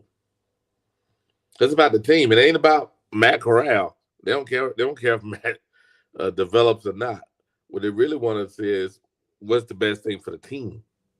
And if it's Matt Corral developing into a starter that can go to another team and start in the future, great. If it's best for the team. Hey, Loki, if you're a Saints fan, man, hit us up at what is that? Black Cat Panther News. Is that the right email, y'all? If I'm not mistaken. What's the email? Oh, Black Cat Panther. Oh, let me see. Hold on a second. Yeah, can you throw it in the chat for me, Wiley? Yeah. Hey, hit us up on that, man. We looking for another Saints fan on that roundtable discussion, man. If you're gonna put it in the chat that they gonna beat us, come on and debate us about it. Tell us how they gonna beat us in week 2. Come on in that Saturday discussion. Throw that in the chat for me, Wiley, if you would.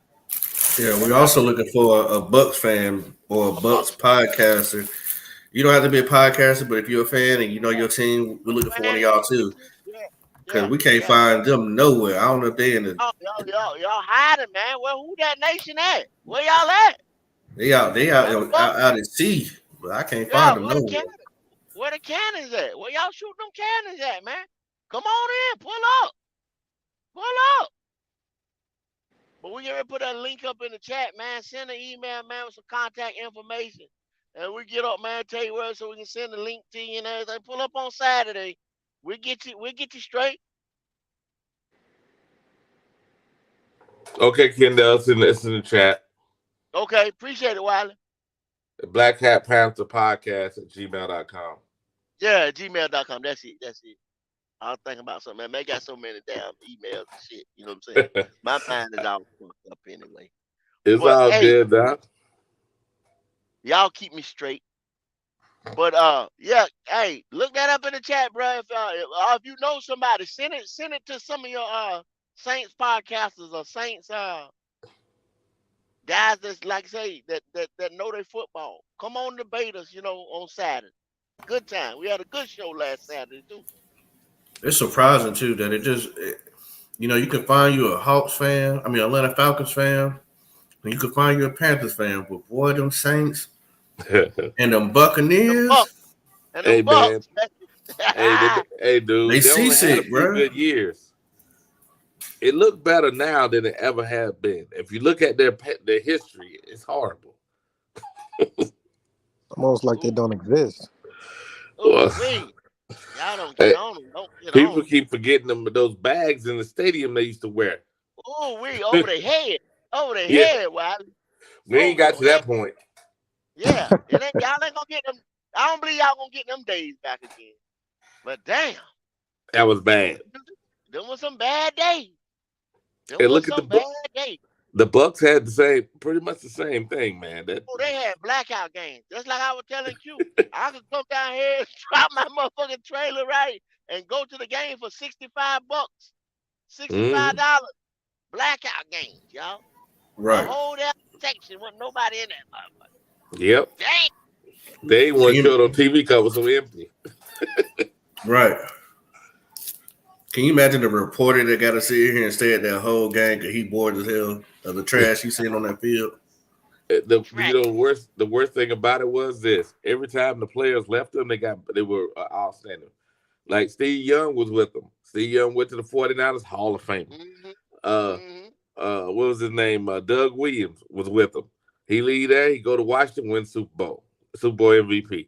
God, it had to be horrible to be both of their fan bases, because as soon as everybody left, they were like playing, outstanding. But while they were with them, they couldn't win. Get the job done. And see that what do you think, Wiley? That has something to do with supporting cast, organization. I mean, Organization. what causes that? Organization failures. Yeah, because they had good players, but your coaching staff was horrible, and also the ownership just wasn't able to pick the right players for the systems that they had. They got good players, but it just didn't fit.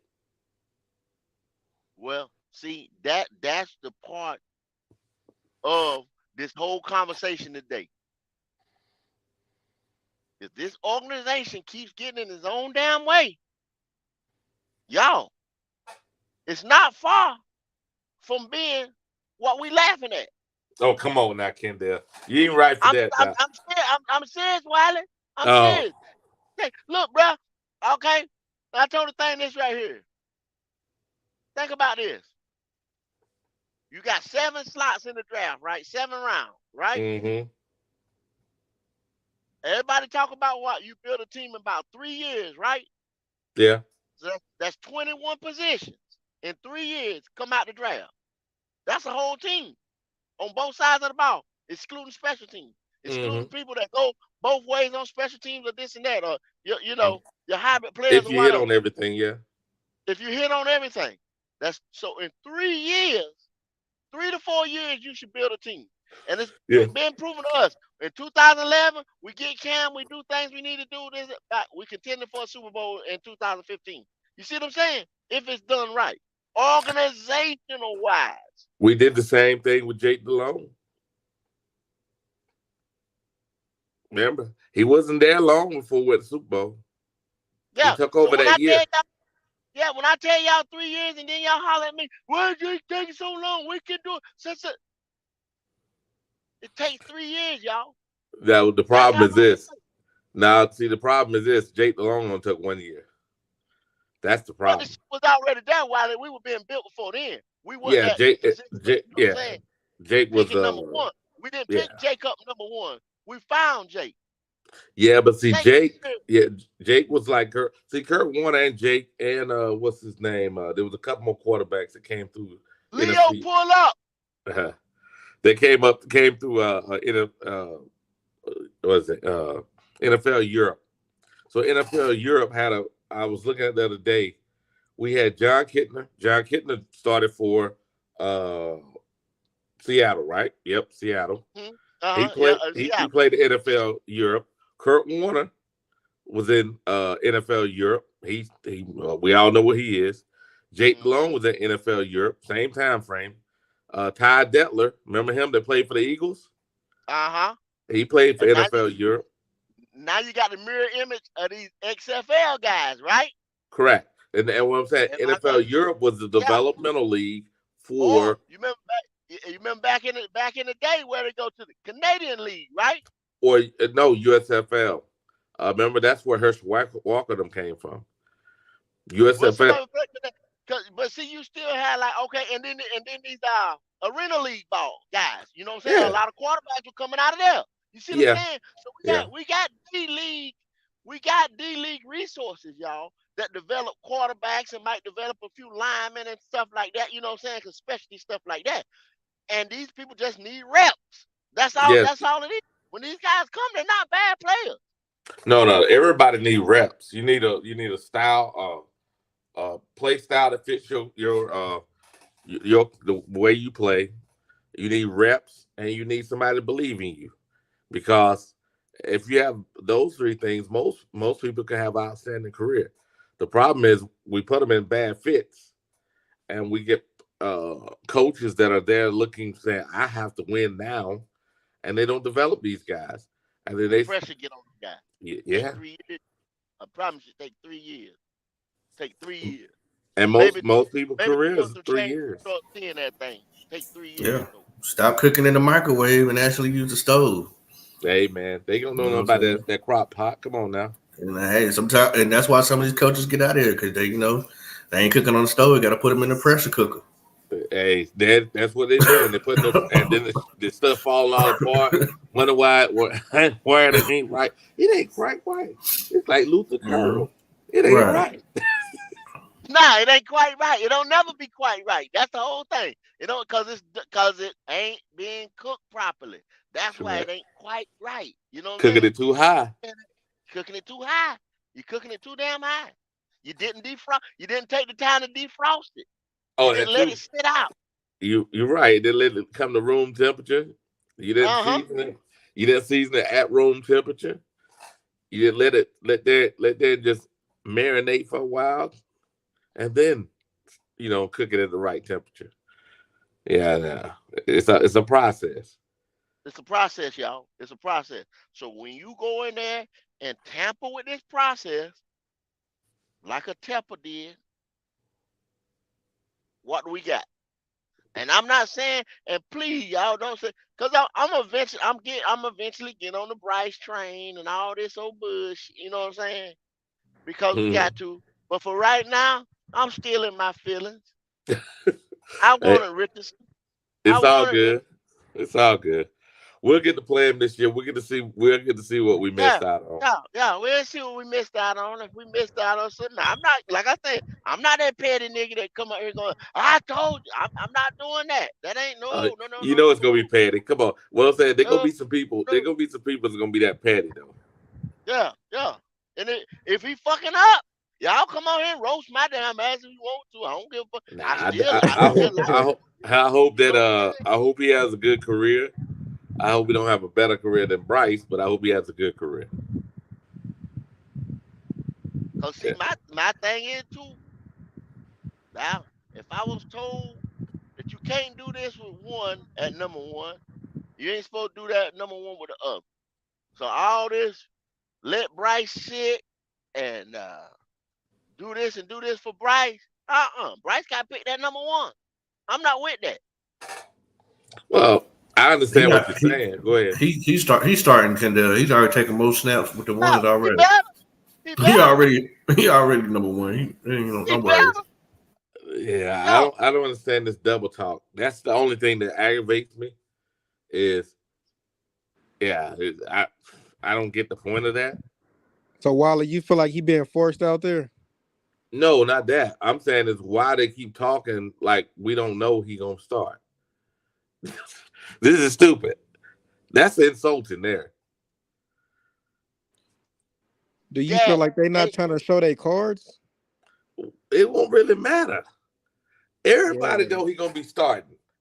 What cards are they holding back? It's like you got the number one draft pick, but you don't say nothing because you scared somebody gonna know who you gonna pick.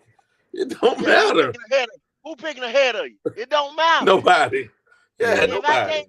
If I tell you we get ready to start Bryce Young, whatever, unless you sitting there secretly scared of something, why wouldn't you say, I'm starting, this is our starting quarterback, we scheming for this guy, whatever, we getting ready to go play Atlanta. Bryce Young getting ready to be the starter.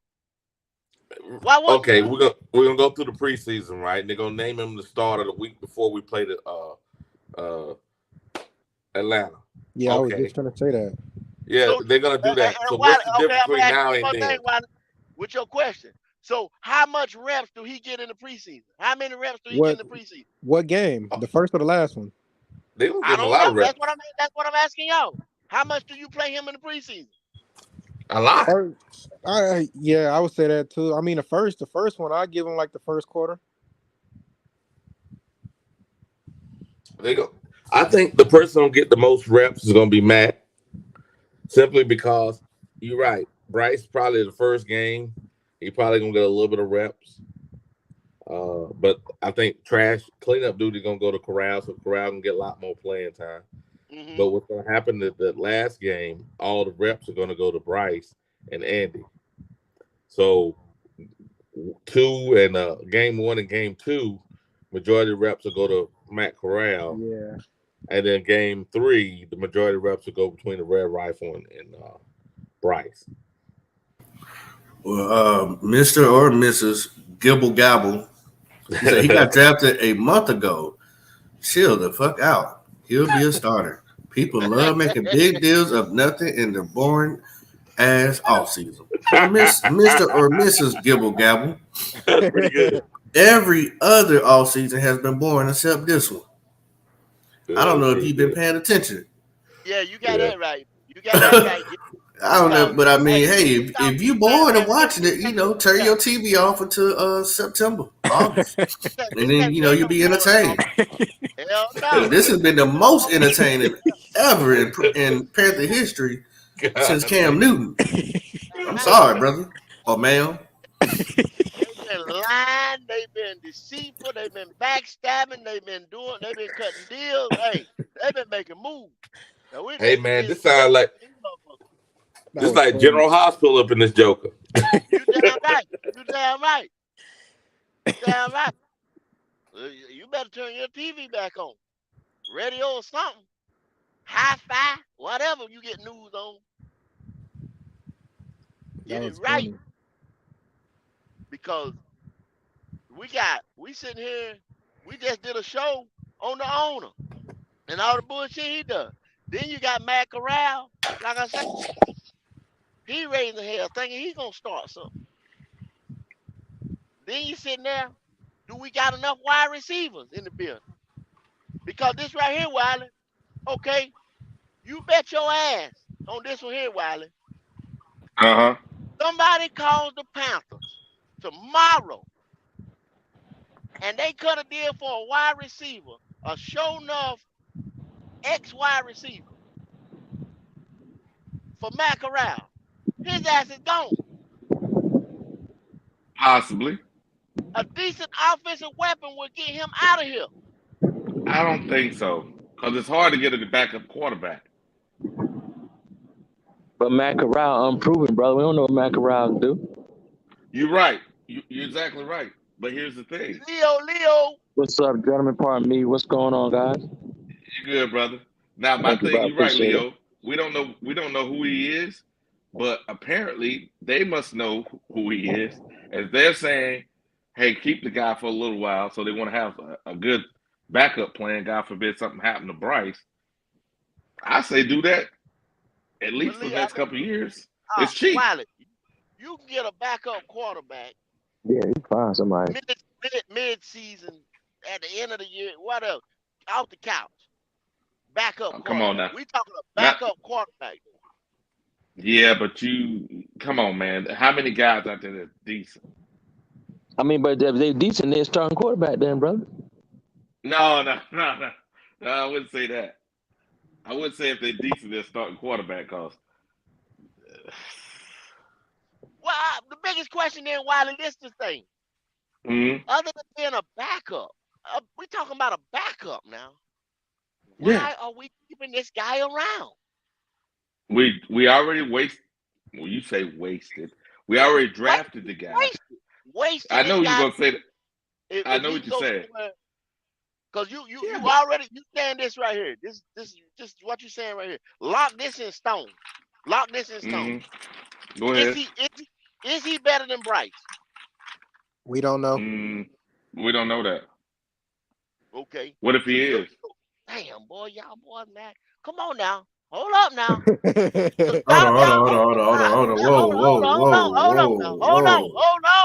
Hold on. Stop motherfucking press. What did y'all just say? What did y'all just say? I said, what if he is? I'm not even going there. Walk yourself into it, Kendall. Y'all just back yourself in the corner. Y'all just back yourself in the corner. Let you walk yourself into it, Kendall. Let you walk yourself into it. You walk yourself into it. Come on back, Leo. I don't know what I did to you. What happened? Leo, you put you in the backstage or something? keep Leo dropping. must be in a bad. He keep dropping. But you Okay. come back. I put you back in, Leo, when you get back up. Hey, but Mhm. no, Wiley, you walk yourself into a corner. You and Jay Issue. Nah, Y'all nah, just nah. No. Nah, we just being bullshit. blunt with it, Kendall. We just being blunt.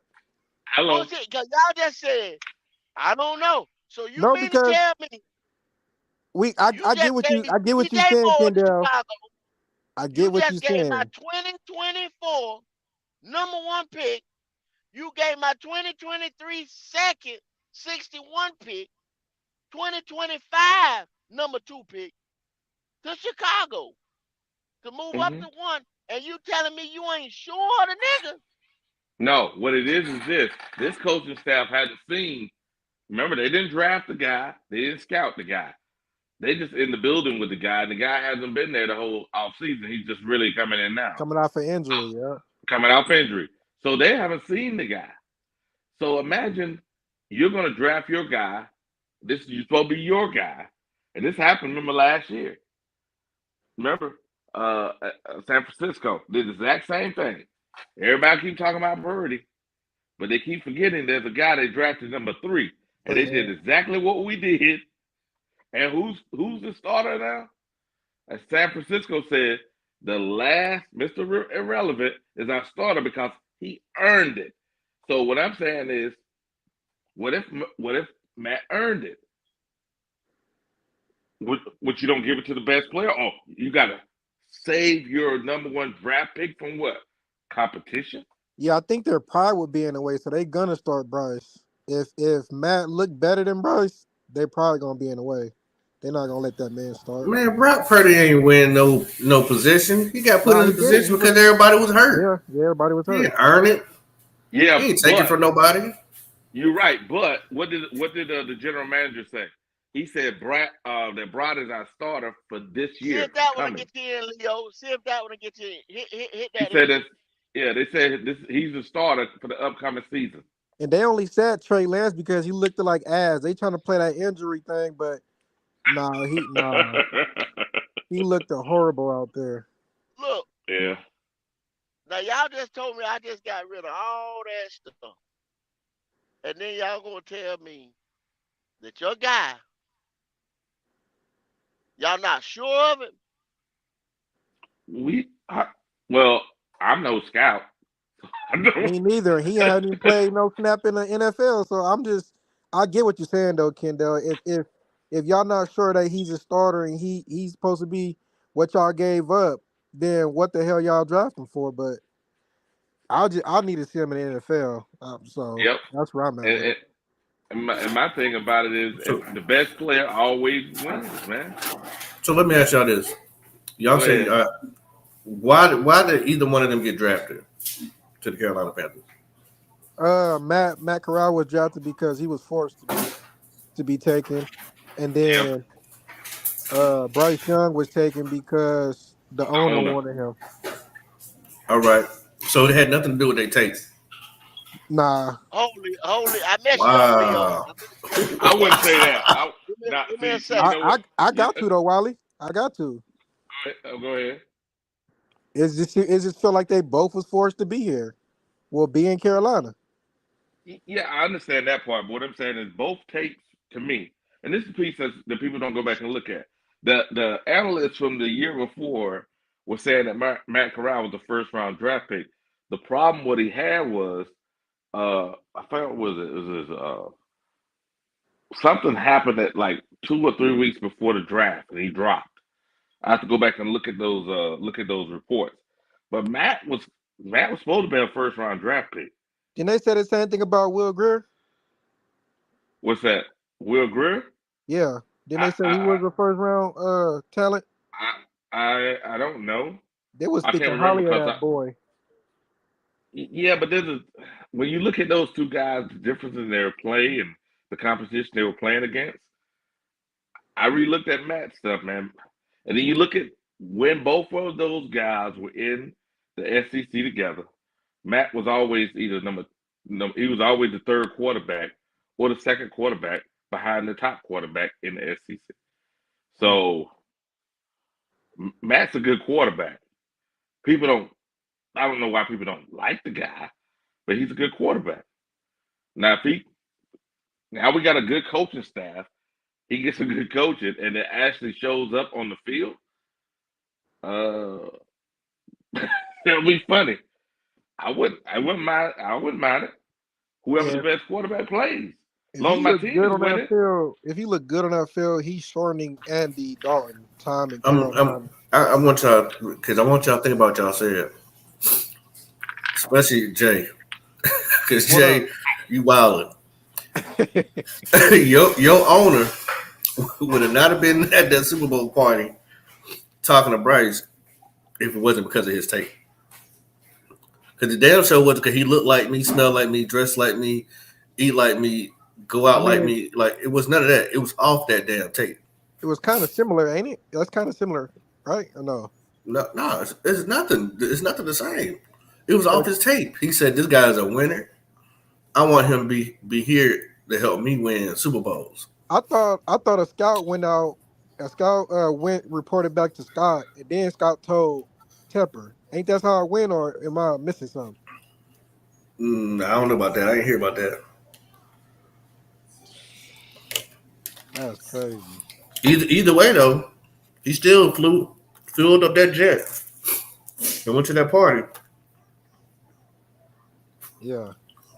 And talked to him and said, "Hey, I want you." You on Twitter popping? I'm on Twitter, yeah. What's your Twitter? Where's my popping bullets first? I'll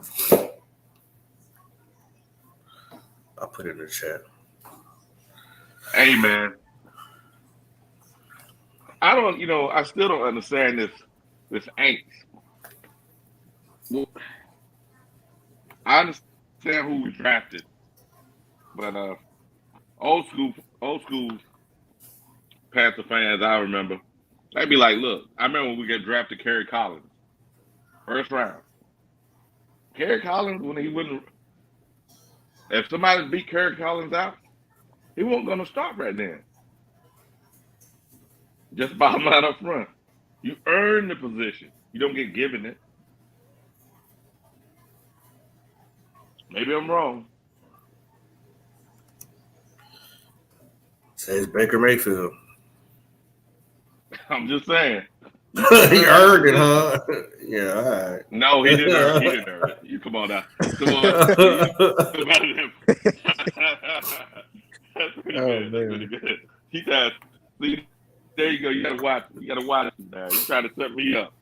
No, you doing it to yourself. It wasn't me. You decided that you gotta earn it. He went out there and did his thing, I'm like, okay. Oh man. So, what happened to Baker? He won it, huh? He deserved it. It's almost like his favorite. You get that story. Nah. Yes, man. That dude didn't earn that. Don't change the tune now, well. No, let's keep talking about it. Don't change the tune now. You ain't right, man. You ain't right. No, I'm just. Was that? Or like they say, was that an anomaly? Is that what that was? Nah, no, I wasn't on that Baker. Nah, hell no. No, I was like this when they with that Baker thing. I'm like, what are they doing?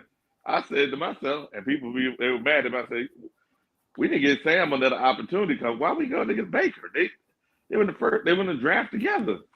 This don't make no sense. There's fans that still feel that way. And you right, James here's the Jones, funny part. Go ahead, Waller. Now I'm reading what James Jones said. All right, Leo, yeah. if you still up there, Leo, you good now, Leo. I had to get you back. I fucked that up, Leo. Oh wow. I didn't know what happened. It's all good. Yeah, I did that. I had to go back then. I don't know what my pad moving a little slow, and so before it lit up, I hit the button again. And then it wouldn't let me, process. But you good now, Leo, if you still on. You're right, James Jones. It was the owner who, because he's the process. He sets the process. When he set that process with Matt Rule, he let that man came in and make us look like bottom feeders in the organization, in the NFL organization, bro. So it's or league, I should say, organization. But yeah, you're right, James Jones. You're 100% right. So now he has to fix his wrongs. But that's why Frank Wright is a yes man, because he would no longer ever give a CEO type of coach that type of power anymore. He needs somebody who's going to just do what he say and agree, and and that's just how it's going to be. Not saying Frank Wright ain't a good coach, but he's not going to buck at his boss at all. And we also got to understand that Tepper is a young owner. He's trying to learn. Hopefully, with more experience, he'll learn to also, take the back seat sometime. Because this has to work. I mean, just for Tepper to save his face, Bryce has to come in here and be that guy. Because you put your balls out there. You put your balls on the table and say, hey, this is my quarterback. Yeah, he ain't got to work. Hey, it don't have to work. He'll just try it again. He got plenty of money. Come on, Doc. I get it, but from a fan perspective, we're gonna look at him and hold him accountable. I don't disagree with that point of view. I'm just saying, from his point of view, I got money. See, the first time we could. Hold up. Breaking news. Now they had the owners meeting. Boom. We just talking about NFL owners pass a potential to allow teams to have a third quarterback active on game days without Ding using dong. a roster spot. Wow. Look at that. Breaking news. So what you think then, Kendall? Well, now since you say this, keep him. He's cheap. See what I'm saying? See what I'm saying? Wow. Yeah, keep him. But this the thing though, Wiley. Now if he bucking the system, He ain't bucking. I don't think he will buck for the simple reason is there's only 32 slots, 32 positions to be filled, and he knows there's a lot of guys that are probably as talented as he is that are not getting the opportunity to play. So only a dumb man to buck. I don't know if he know that playbook well enough. He in there like, man, we ain't about to run this play. We're gonna run this one. And he hit. Ooh. Well, the coaches gonna be salivating like, oh, okay. All right. Well, look, we ain't want you to do that. But hey, you want the game. And both of them come out there and be dazzling. Hey, it'll be amazing because people keep forgetting when Steve Young was at San Francisco, who was the starter? The great one, right? Montana. And guess what? Yeah, Montana. Steve Young sat right his butt on the sideline while Montana did what Montana did.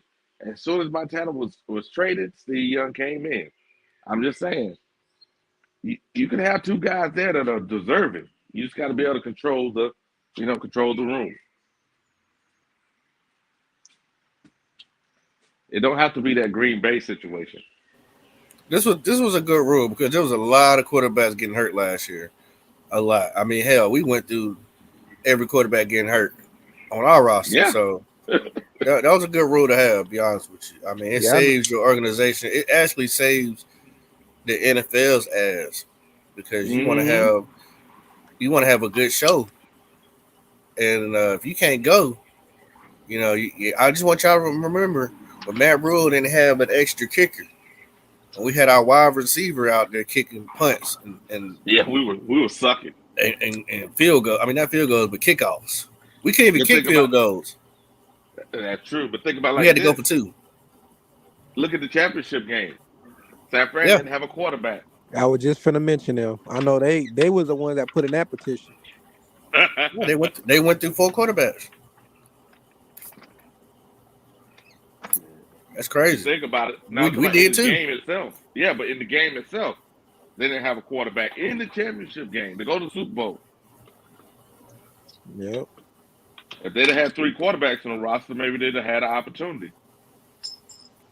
Yeah, it's one of the things, man. That was a good rule. I hope they putting in some more good rules because I know one thing: these referees getting as bad as the NBA referees for real. Man, That's that. Hey, that's that money. That's that gambling money, man.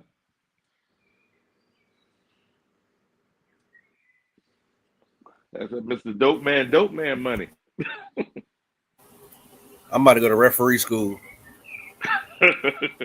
that's that We ain't gonna be rewriting the screwed no rules. more in Charlotte, North Carolina. Don't Yeah, worry. just don't let them know you a Panther fan. Exactly. Too late. You've been on these podcasts. Nah, I'm gonna change my whole identity. Get Bleach some my cornrows. skin. wear a shiny glove. Call it Michael. Some cornrows with a headband. Right. I gotta hit the gym. I gotta get a little swole though. You know what I'm saying? Every one of them, the referees be looking like they be hitting the gym hard. Yeah, they do. Especially the Gucci Man twin. Oh my goodness. You know, so I gotta be swole out there. Yeah. They're gonna start testing referees for steroids. Either that, they start making bad calls out there, man. I just think them quarterbacks need to start targeting them. When they come across the middle, pow! Yep. Man. Just throw the ball straight at his nuts. Boom. Bet you'll see the next ball play. Mm-hmm. See, there it is, man. What's happening? Can they having issues? Yeah, I had issues. Y'all back in there. There we go. All right, we good now. Yeah, but so y'all were just thinking about. So what y'all think about that? Hey, I that know rule's y'all was just outstanding, talking man. about it, but we just went out. But what y'all think about that, man? I think Matt Corral gonna be on the roster. He don't count against it. That's good for development too. He just made it. He just made it. Yeah, Paul. He just made it. Nigga, you made it. Yep, you made it. You ain't got nothing to worry about now. You ain't got too much. You ain't got nothing to worry about now. But if this guy still wants to be a starter in this league, that's all I'm saying, Wiley. That may Every be a quarterback wants to be a problem starter. with Man, his. Think about his attitude, saying like, "Oh man, what?" And see, that could divide a locker room. Oh man, you better than Bryce, or you know what I'm saying, this and that. Bryce. You know, why does a lot of people don't believe in Bryce? There's not saying everybody believing in Bryce, man. Everybody do not think this guy is that dude. We already been through this a few times. Yeah, Go ahead. he's gonna have to go out there and show it. Yeah, and then think about it. We went through it in Green Bay. We went through it in San Francisco. We've been through it in a lot of different places. It's just we haven't been through it here as Panther fans. And the good thing about it is, let's have that. That means we got great competition at the position. You don't want somebody just be walking around with no pressure. Yeah, iron sharpen iron, right, Goat? Well, come on. What I'm saying? Come on, Wiley. Let's Hey, see, there you go. Now. Where that Kool-Aid at? Where that Kool-Aid? Yeah. Go ahead, get that Jim Jones special. Go ahead, get your Jim Jones special. Yeah, that Jim Jones special. Let's be real now. Come on now. We didn't give up all this or do all that for this guy not to start day one and not to be the starter. You gonna tell me you gonna go into camp and start Corral, or you gonna start Andy Dalton? You know what I'm saying? Or Andy Dalton's gonna play, 8 games or something to the break? No, that ain't gonna happen. No, that ain't gonna happen. But what's gonna happen though is this: if Bryce is sitting there, and you're right, they've been knowing each other since they were 7 years old. Is there really a competition? Oh yes, because they listen to what I'm saying. If they knew each other since they were 7 years old, and Bryce went number 1 and he went 3rd round, right? And they've been knowing each other. And say some of those games when they were younger that he played better than Bryce. He took Bryce's Bryce the seventh start. grade. Wallace, seventh grade, not seventh grade. Oh, seventh grade. Okay, seventh grade. Yeah. Say some of those games he had Bryce's number, or he barely lost to Bryce. Dude, he thinks he's better than Bryce, which is good because that means there's competition. Also, Bryce knows if he don't play his best, there's somebody right behind him take his job. They keep that mother grounded and ready to go. You want somebody? You want some pressure? You gotta stay locked. You gotta stay locked in at all times. Yeah. You know what I'm saying? Gotta stay locked in. Jordan wasn't never gonna give up the reins to Pippen, no matter how much Pippen improved. No, we're never gonna give up the reins to Pippen. But if you had no pressure on him, come on, man.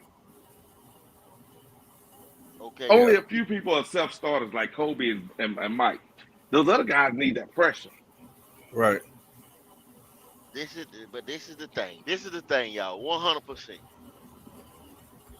You don't spend that type of draft capital. It's already done, Doc. Kind of capital or whatever. It's already done. I understand that. Look, why y'all think we were talking about Trey Lance a while ago, right? Why do y'all think it's done? So you going into what, the third year of the Trey Lance experience over there in San Francisco? And they said he's not the starter. Okay, but they still not gonna move off of him like that. They still trying to say, okay, they trying to recoup their investment. Yeah. Even if they got to sit him on the bench, by trading him, even if they got to sit him on the bench. You understand what I'm saying? They want to get, if they don't get them 3 1s or 1 3 or whatever they gave for him, they trying to get close to what they gave for him because they made an investment in this guy when they moved up to 3 a couple years ago. If they had just put him out there, the shit just didn't work. Or they don't know it yet because the Niners just confused. They just confused. Let me ask you a question, Goat. Say 3 years from now, we keep both of them right now. 3 years from now, okay, Matt Corral is the guy that take us to the Super Bowl. Okay, we get to the Super Bowl, we win the Super Bowl, but it wasn't Bryce, it was Matt. What a boy name? Nick Foles type. Yeah, he does a Nick Foles. Yeah, I he was does just a Nick thinking Foles. that. Yeah, he does a Nick Foles, right? He wins the Super Bowl, but Bryce doesn't because Bryce got hurt. Okay. Was the draft pick of Bryce worth it? I would say yes, and I would say, hold on. Like you said, Carson Wentz, Nick Foles 2.0. So Bryce started the year, and Corral finished it, right? With a Super Bowl win. Okay. Correct. Okay. So the draft pick was still worth it. You won the Super Bowl. So that's what I'm saying. It's like, me personally, whichever one of them win me the Super Bowl, so be it.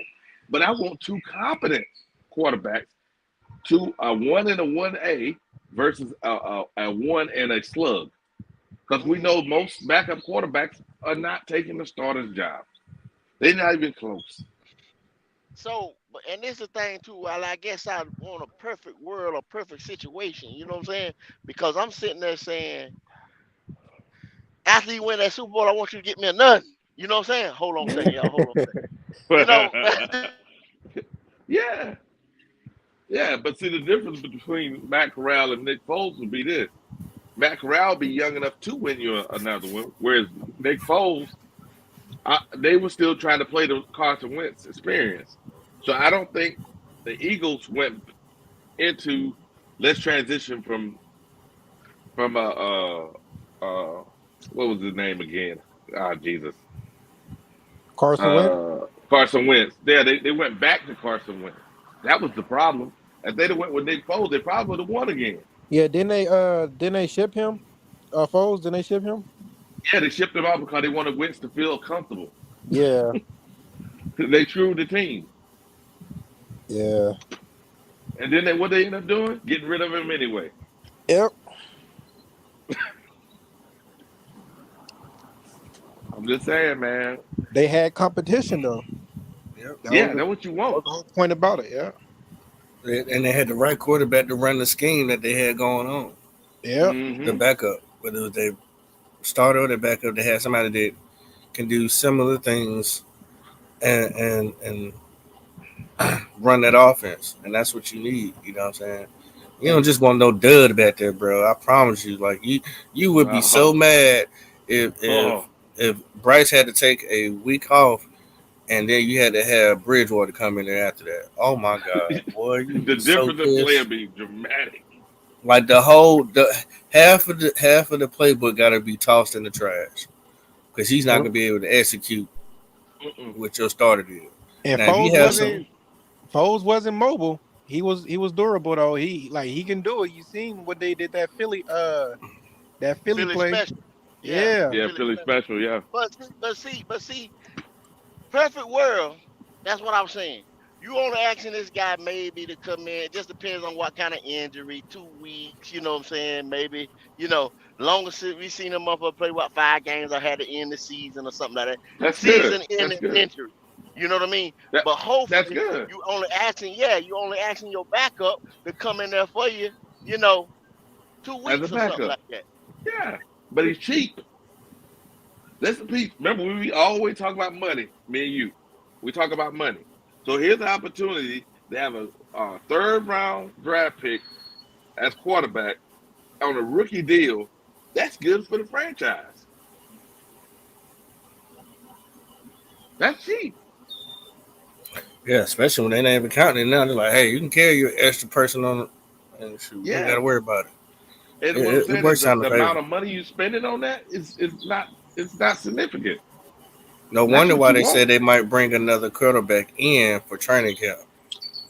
Yeah. That makes sense. They already knew this rule. Okay. Yeah, they were just going, but they'll bring him in anyway, so that way Red Rifle don't have to throw too much.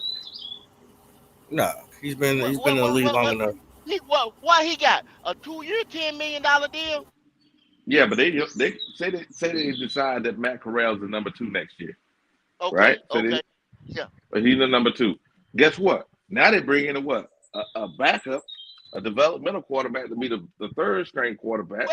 Because guess what? The following year, hold up. Andy's deal is front loaded. Yeah, I know. Don't have to do that. He's still cheap too. Yeah, but what I'm trying to say is this: say you wanted to make Matt Corral the number 2 next year, right? You want to make him the number 2. You can either leave Andy there or move him and make Matt the number 2. Bring yourself somebody that you know is going to be the backup to Bryce, and then ship Andy off the following year before his deal is up. That's what I was trying to say earlier. If Matt go out there and look good, then Andy, if he just cut Andy contract with us, like his time in Carolina. Yeah. Well, think about it. What's the market for Andy Dalton in a 2-year contract with us? You know what I'm saying? That's front loaded. You see what I'm saying? Really We're nothing. eating. But you know what? Hold on. Let's think about this.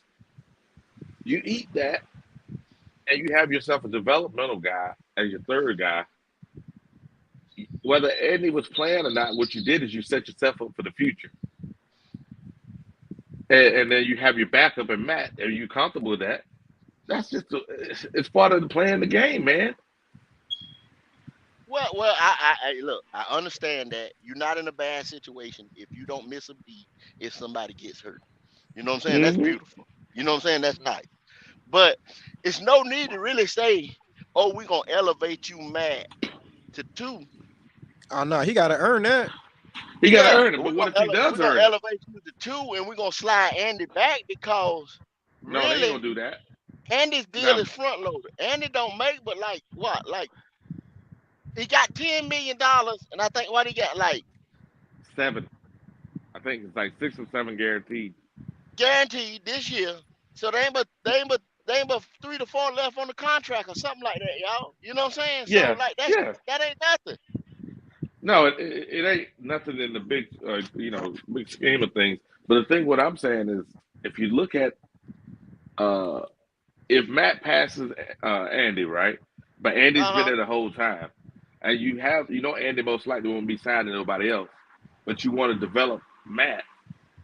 If something happens, you can always call Andy back. He knows the playbook. He knows everything. He's been through all the camps with you. You can always bring him back. He's a veteran. Why cut him? Because you might want to, when he but ain't hold costing on. you shit. But what if you wanted to develop your your Bryce Young backup of the future. I don't think it'll make a difference if Andy's still on the roster or not. You're not going. Like I said, you got 7 picks. We don't even have 7 picks going into the next 3 years. We don't even have 7 picks. We don't gave away future picks behind this deal here. So why go get another quarterback in any draft the next 3 years? Not any draft. What if you picked up an undrafted quarterback now that's got potential, and you say, okay, you know what, I'm gonna develop this guy, and he's cheap. Matt Corral, he's our backup just in case something happened to Bryce in the next 2 years. And you see what I'm saying? I'm trying to figure out a plural agent for my team because Andy ain't no long term nothing. You gotta think like that now because you got this little dude. So that's why you thinking like that. That's why you thinking of injury. You know what I'm saying? Can I help it? Which I know this is football and injuries happen. But you see what I'm saying? You got to think differently when you have a Bryce Young at the helm. You know what I'm saying? When you got this little guy that may be injury struck at some point in time. I would think like this on every position on the field though. Because that way you don't have these gaps. Because if you don't think like this, what's gonna happen is as people get older, you don't have a transition plan. You don't have a plan where you can't sign you got to have a plan. And you should have a plan across your whole team like that. Yeah, you should always have somebody in the change. Yeah. But you should always have somebody on the practice squad. Yeah, go ahead. If we steady drafting quarterbacks every year, you know what I'm saying? That's taking up from a position, offensive line, running back. You know what I'm saying? You don't draft them. What you do is you get an undrafted quarterback that you can develop, or somebody that was released that you can develop, and you have as your third string quarterback. Hey, while the Gibble guy was on your ass, he said, I guarantee that guy was loud for Stroud. We took Bryce, so now he's loud for Corral. And then he said, no, I wasn't. He said, we spent a ton of time talking about third string unproven QB. That's what I'm talking about, Carolina. You're exactly right, Carolina. That's what I'm saying. If you agree with me, I'm not going. If I got Bryce and I just gave up all that for Bryce or whatever, I'm not thinking about no damn quarterback. And then I got Matt Corral. I'm not thinking about the quarterback position too much more after Andy Dalton. That's why we signed him a 2-year front-loaded deal. Okay. I give you an example. Who did the Cardinals? Did they draft the quarterback? Anybody know? No. You know why? Because they got other things to be worried about other than that quarterback. They got way more problems though. They got way more problems. They got problems on problems, though. It's not just their offense. Their defense is not all that neither. Yeah, but I'm just saying they didn't draft. Yeah, they got wasting picks on. Yeah, right. There you go. So, just food for thought. Ain't nothing wrong with that. I'm just saying. I'm just trying to see what's the best thing for the team. That's all. Just maybe I'm just Yeah, I don't think quarterback is the issue right now. No, what I'm saying is they keep saying we need to ship the guy off. I'm like, why? This doesn't make any sense. Oh no! If we got a good offer for Matt Corral, he would have been gone because it was already playing with him with that. Yeah, and now that you can carry three QBs, why would you ship them off? You need a quality backup. This don't make no sense. Yeah. It's not like you're paying him a lot of money. Now, if we had paid Matt Corral a lot of money and then we drafted Bryce, now that's the time to be speaking of where we're speaking. What is Andy? What we paying him anyways? $10 million for 2 years. Okay. It So ain't much. If he asking for 10 a year, no, that might be a problem. No, it's like a lot of it's guaranteed money too. It's front loaded, so it's just for him to get a couple dollars before he go to the house. Who that? Andy Dalton. Yeah, Andy Dalton. Yeah. Oh, it's Andy Dalton. Yeah. I mean, at 10 mil altogether, the whole shit, it wasn't no bad contract for him at all. Nah. He'll help the guy. So you don't have to worry about him being a bad Yeah. A bad mentor. His whole attitude. He don't come in there talking about, all that, you don't get that from him. So It was a good deal all the way around. Yeah, and that's just me. Maybe I'm just too optimistic, but I believe that Kendall, we've been around for a while now. We've seen people take other people's jobs. Well, that's true, but I mean, supposedly, this is y'all guy right here now. You know what I'm saying? Hey, He ain't supposed to take the chosen one job. hey, what if it was your guy AR-15 and the same thing? Or Will you be Kendall saying want that? him to start. Facts. No, yeah, but watch this. What would Kendall say? Kendall, would you be saying this? Would you be saying, "Oh, let's not put no pressure on Anthony because he may not like the pressure. He may fold." No, you wouldn't say that. You'd be like, I wouldn't say "Iron that. I'm sharpen gonna keep iron." the same. Yeah, I'm gonna keep the same energy. And then Yeah, they that's say, what I'm hey, if they saying. say, oh, well, God, he was a bust, then you know what I'm saying? They're gonna look at it just like that. He was a bust. Fuck it. We took a chance on a supposedly project guy, and I'm trying to feel like, hey, if Bryce was a sure shot, what's all this now? What is all this? Oh, maybe. Okay, why is this? Over the last, let's look at Derrick Brown's draft, right? There was 32 teams drafted, correct, in the first round. Mm-hmm. Only 7 people, teams pick up the 5th round option. 5th year in option, that draft. In that draft. So that means how many teams? 27 teams pick somebody in the first round, and they didn't pick up the option. So look at that. And most first round draft picks are less than 50% making it. So you could do all the work you want to. You could do all the analytics. You could do if they were all this stuff was so great, then they will always pick the guy that's a Hall of Famer. Them good numbers right there, Wiley. Them good damn numbers right there. That's a good example right there. What you just said. That was right the truth. That's sensible math right there too. So you keep yourself. So you keep yourself a Matt Corral on the shelf. God forbid something doesn't work out.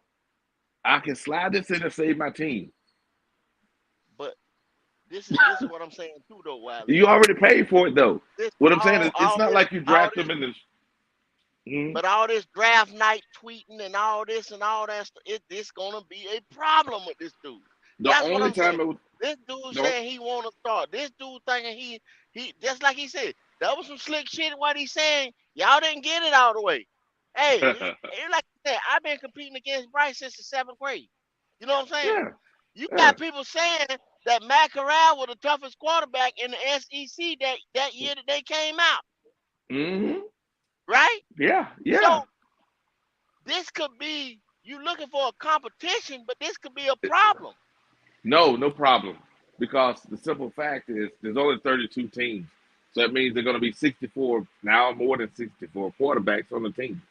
So he knows that they invested all that into Matt. To Bryce. The only chance he has is if something happened to him and he come in and he take over. He's not going to be given the job. He got to earn the second quarterback position. And then, God forbid, something happens and he take over, then he can find himself in a long-term contract on another team. That's all. But you want that kind of mentality. You don't want no dud. Well, I mean, yeah, we understand, but what I'm saying is, you don't want a division in the locker room neither. That's why they got Nick Foles ass. We were just talking about Nick Foles, right? That's why they got Nick Foles up out of Philly. That's some old punk shit. You know that. And look what happened. I think they got Nick Foles out of there because he was old, bro. He was way older than Wentz. It was like, hey, you had your time. We believe in this younger quarterback who got us there. You're right, Pop. Right. I don't think the locker room was divided, though. I think they was supported by. No, the locker room was divided. The locker room was divided. Yeah. The people they couldn't stand Carson Wentz. They liked Nick Foles. That was the problem. You say Nick Foles? Guy, Nick Foles. Oh. Nick Foles. Yeah. Nick Foles, they loved him. But everybody loved the backup, right? I mean, Foles was cool. You know what I'm saying? Like even like you know what I'm saying. But I heard. I did. Matter of fact, I do remember they said that Carson Wentz was a little difficult to deal with. Mm-hmm. A little crybaby. So you know what I'm saying? So if you got that, hey, maybe it's me. I'll be like, but both of them jokers in the room, they got to figure it out. Have we And ever had competition at quarterback? no, which is good. See, No. that's why it's good. This is why it's good. No. We We need had Jake competition. for a big period of time. It's either we had a quarterback or we ain't had shit. That's Correct. what Correct. we been. We had a quarterback or we had shit. Yeah. That is true. Yeah. That is a true statement, Kid Dale. That is a true statement. Because people forget, watch this. When we drafted Kerry Collins, right? Kerry Collins' second year, he was a Pro Bowler. Yeah. See, he was a Pro Bowler. We had on that 96 team, we had 5 or 6 Pro Bowlers. No. I'm talking about just for the. You know what I'm talking about? No. We started with Collins. Collins was our first quarterback. Winky came after Collins. Winky came after Collins. But Correct, what I'm saying, correct. that's what I'm saying. We had a Pro Bowler, and then we got a potential guy coming out of Florida State that was a bust. You know why? Yeah, but you know why, right? Boom. Because Collins, right? Collins had got in the locker room and had some problems with race. And they say made some racist statements. So we got rid of our franchise quarterback because he had a drinking problem. He had a drinking problem, and he said he was talking, and he said some racist comments, right? Yeah, So yeah, that that's was true. that was the end of our quarterback. Then we had Winky and those guys. Yep. Then we had Pete. What was his name? Rodney Pete. We had Rodney Pete, and then we got Jake Delhomme to be our backup. See, people don't realize Jake Delhomme was supposed to be our backup quarterback. Pete got hurt. And that's how Delhomme came in. He took it to the Super Bowl. Exactly.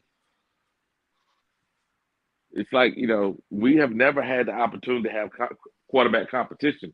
Let's do this, man. Let's have some competition. Maybe our team can have some, longevity. Yeah, I'm good with the competition and all that stuff. But it's gonna be more of that competition like it was, the Baker Sam. We knew that was Baker's job.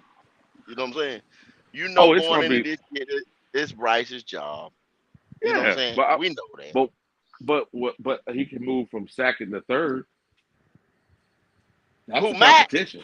Yeah. Oh, well, I ain't nobody studying that too much, Riley. But that he's the But backup.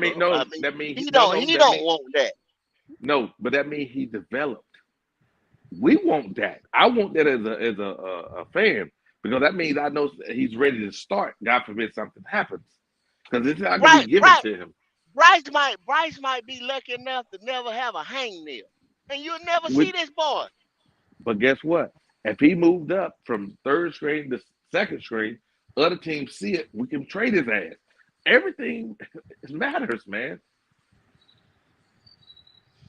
Well, I mean, that's true. That's why I'm saying this. I'm saying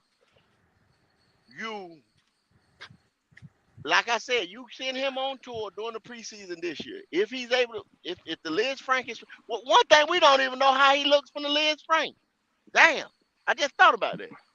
They had him out there throwing. They've been showing him throwing. Yeah, in shorts and motherfucking t-shirt and, you know what I'm saying, no helmet or whatnot. Mm-hmm. Not putting too much on it. We don't know if this boy gonna come back, you know what I'm saying? What is he, 80%, 60%? Hey, speaking of shorts, yo, I've seen some highlights from the OTAs, and I'm not understanding how J.C. Horn and Brian Burns got these hoochie daddy shorts on out there, boy. They got on some hoochie daddy shorts, cuz.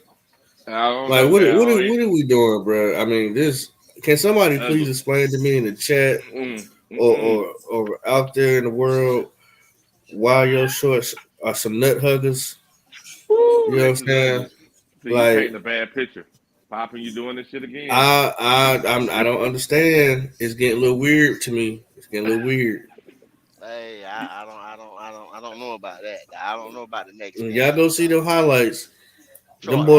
Them boys look like they got on tighty whities, cuz. Hey, Damn it. Poppin, you know I'm like 6 hours ahead of you, right?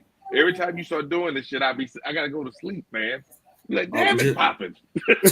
telling you, bro. When you see it, you know where to find me. I hope you got an answer, because for the life of me, cannot understand why you got these shorts rising on you like that, bro. Like that's man, hell no, bro.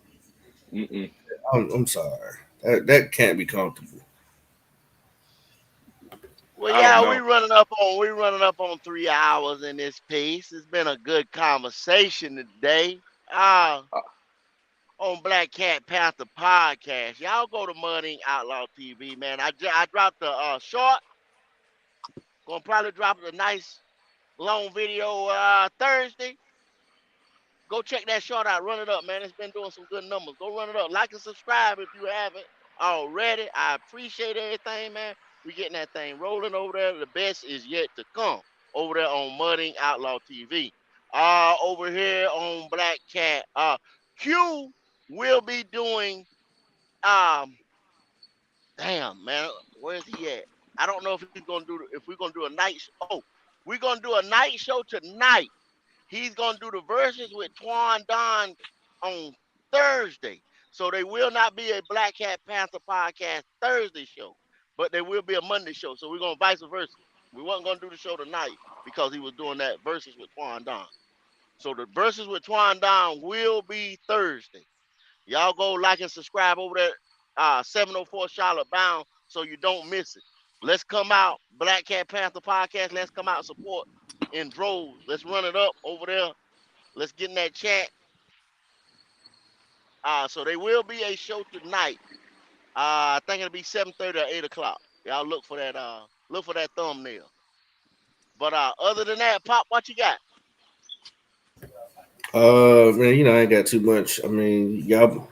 If anything, y'all just be careful about what type of shorts you put on. You don't need to be catching no rash. If you will, get you Cook some today. gold ones. You know what I'm saying? Get you some gold ones. You might need to carry.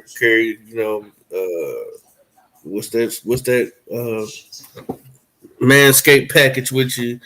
Just be cautious, because Lawnmower. right, there's Lawnmower kids out 5.0. here looking at you, and